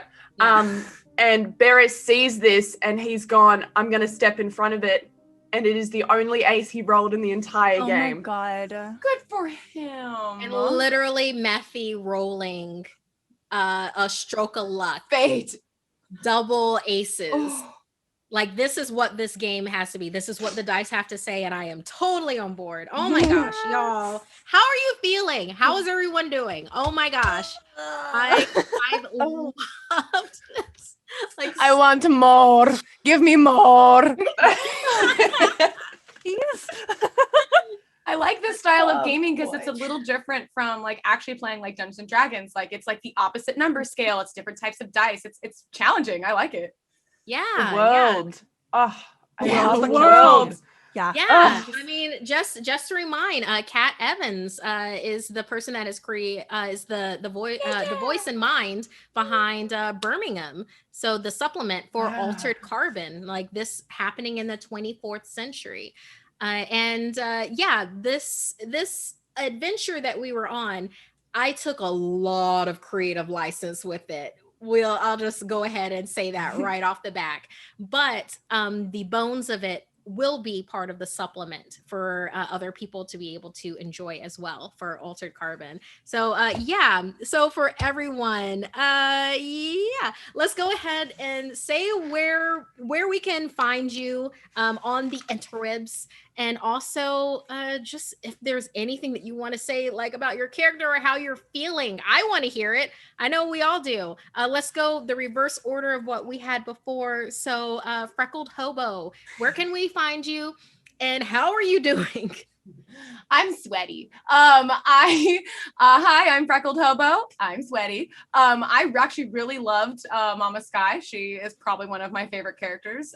She definitely has the whole chaotic evil mantra about her, much like most of my characters. If you ever watch me play anywhere else, you can find me at Freckled Hobo basically everywhere except Twitter. Screw Twitter. And the games that you can find me playing, Sunday, I have a game that I DM called For the Crown of Feywild at Freckled Hobo on twitch.tv at 11 a.m. Pacific Standard Time every Sunday. And Mondays, I have a game, The City of Promise on Dragons and Dreamers, the twitch.tv at 8 p.m. Pacific Standard Time.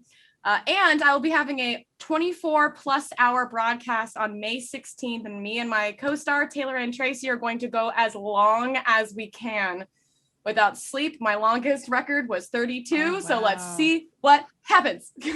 Oh my gosh. And then also, yes, to remind people that are in the chat right now, there's a giveaway for the MK Stealth Dice from Level Up Dice, because it's a collaboration with Level Up Dice. That's why this whole dual campaign thing was going. I believe it is !level up if you want to get in, like slide in right before this ends, where they'll be then saying who has won it, either in this or they will contact them. B Zelda, please, where can we find you? How are you doing? I'm mad. I'm mad that I wasn't the one to save Luan. And it was Mephi. And Mephi, Nero has like collateral over you. He still has your DHF. So don't you try anything with my intern. He is supposed to work for me and not for you. So that's a lot of my feelings right now. I really thought this was gonna be like this beautiful moment where Nero and Luan reunite, and Nero was so happy, and Luan's just like, "What's up?" But like, it wasn't that, and like, I just imagine like Nero gets the call on their Oni, and it's just Mephi like, yeah, so I have hired Luan. I hope you don't mind. And Nero's just like, "What the? No, this is not how it's gonna work." So I'm dying to know just like what would happen with those two characters.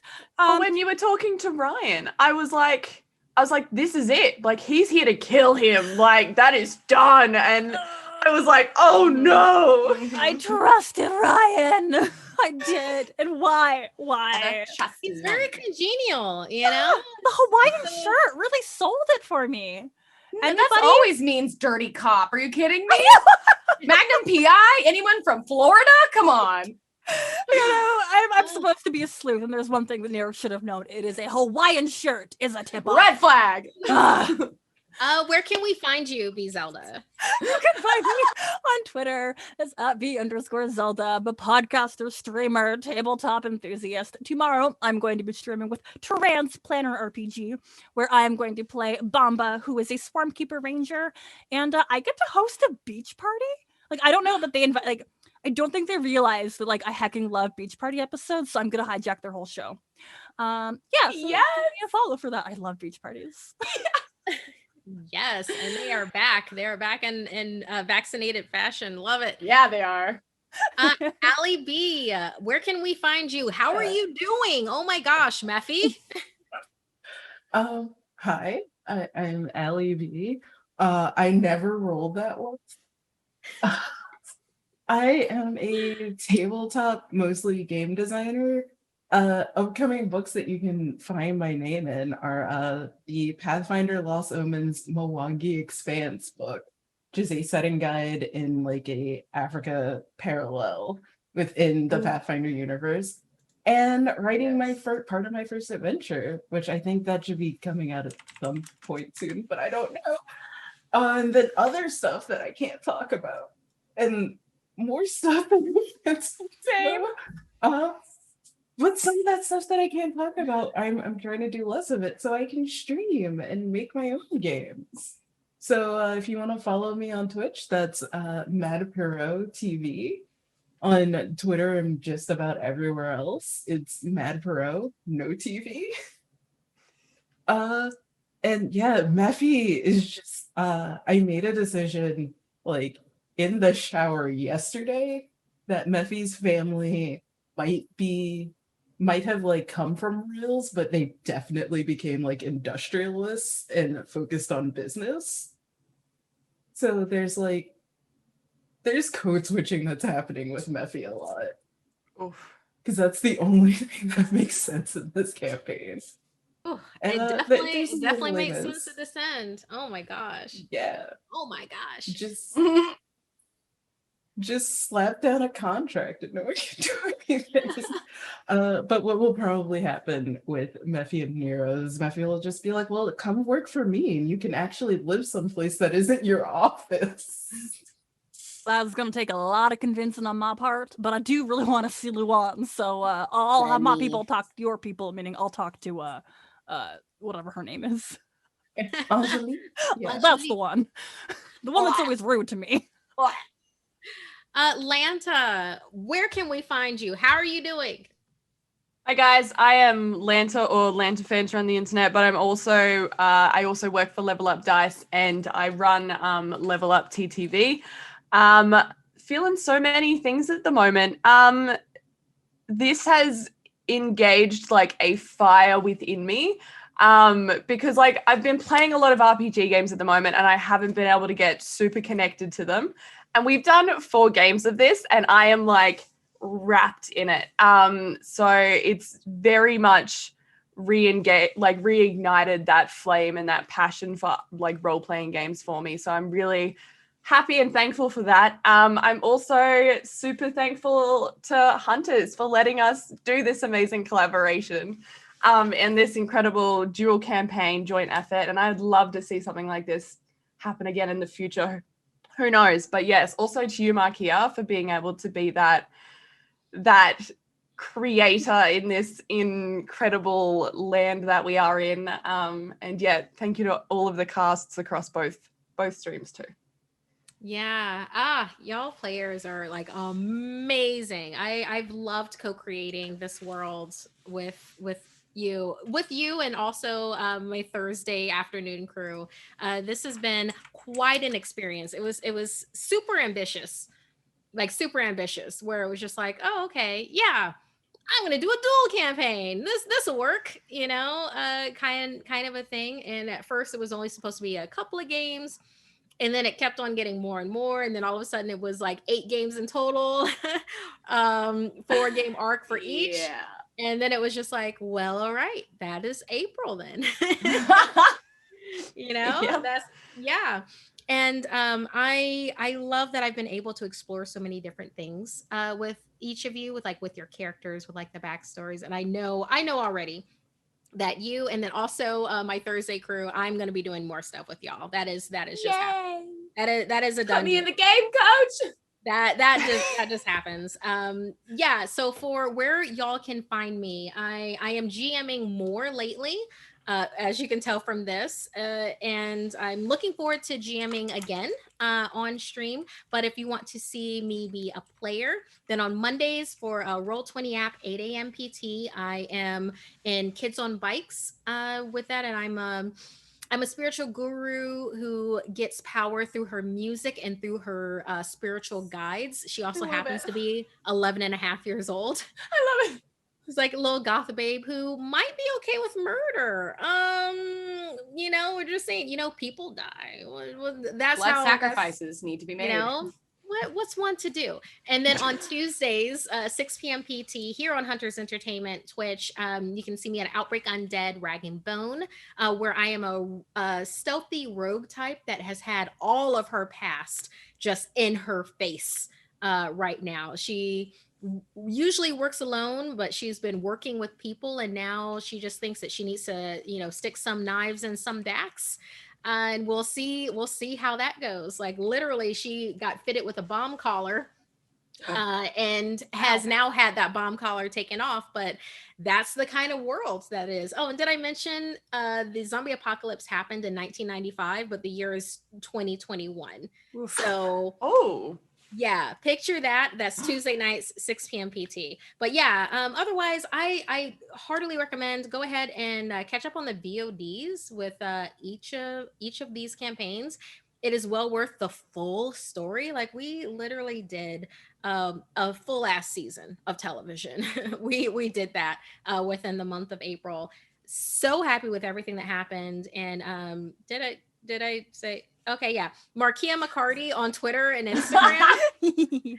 Darth Yeah. Markeia here on Twitch. Markeia McCarty on TikTok. Markeia TV on Facebook. Or just Google Markeia. Right. And just Yeah, Google our first names, page. guys. Google them. Yeah. yeah, that's it. Don't just Google my name. Apparently, there is another Alexandria Bushton somewhere out there in the world, and it's terrifying. Do Google the handles. Handles usually come up first. Yeah. I'm 6 pages with my handle. Ooh. All right. to Well, check I that mean, out. this has been this has been everything, hasn't it? This has been everything. Everyone out there, make sure to be kind, especially to yourselves. Be safe, wear a mask, get vaccinated. Yes, there are side effects, but it is well worth it. And above all else, yeah, play more games. Yeah. Yeah. Yay!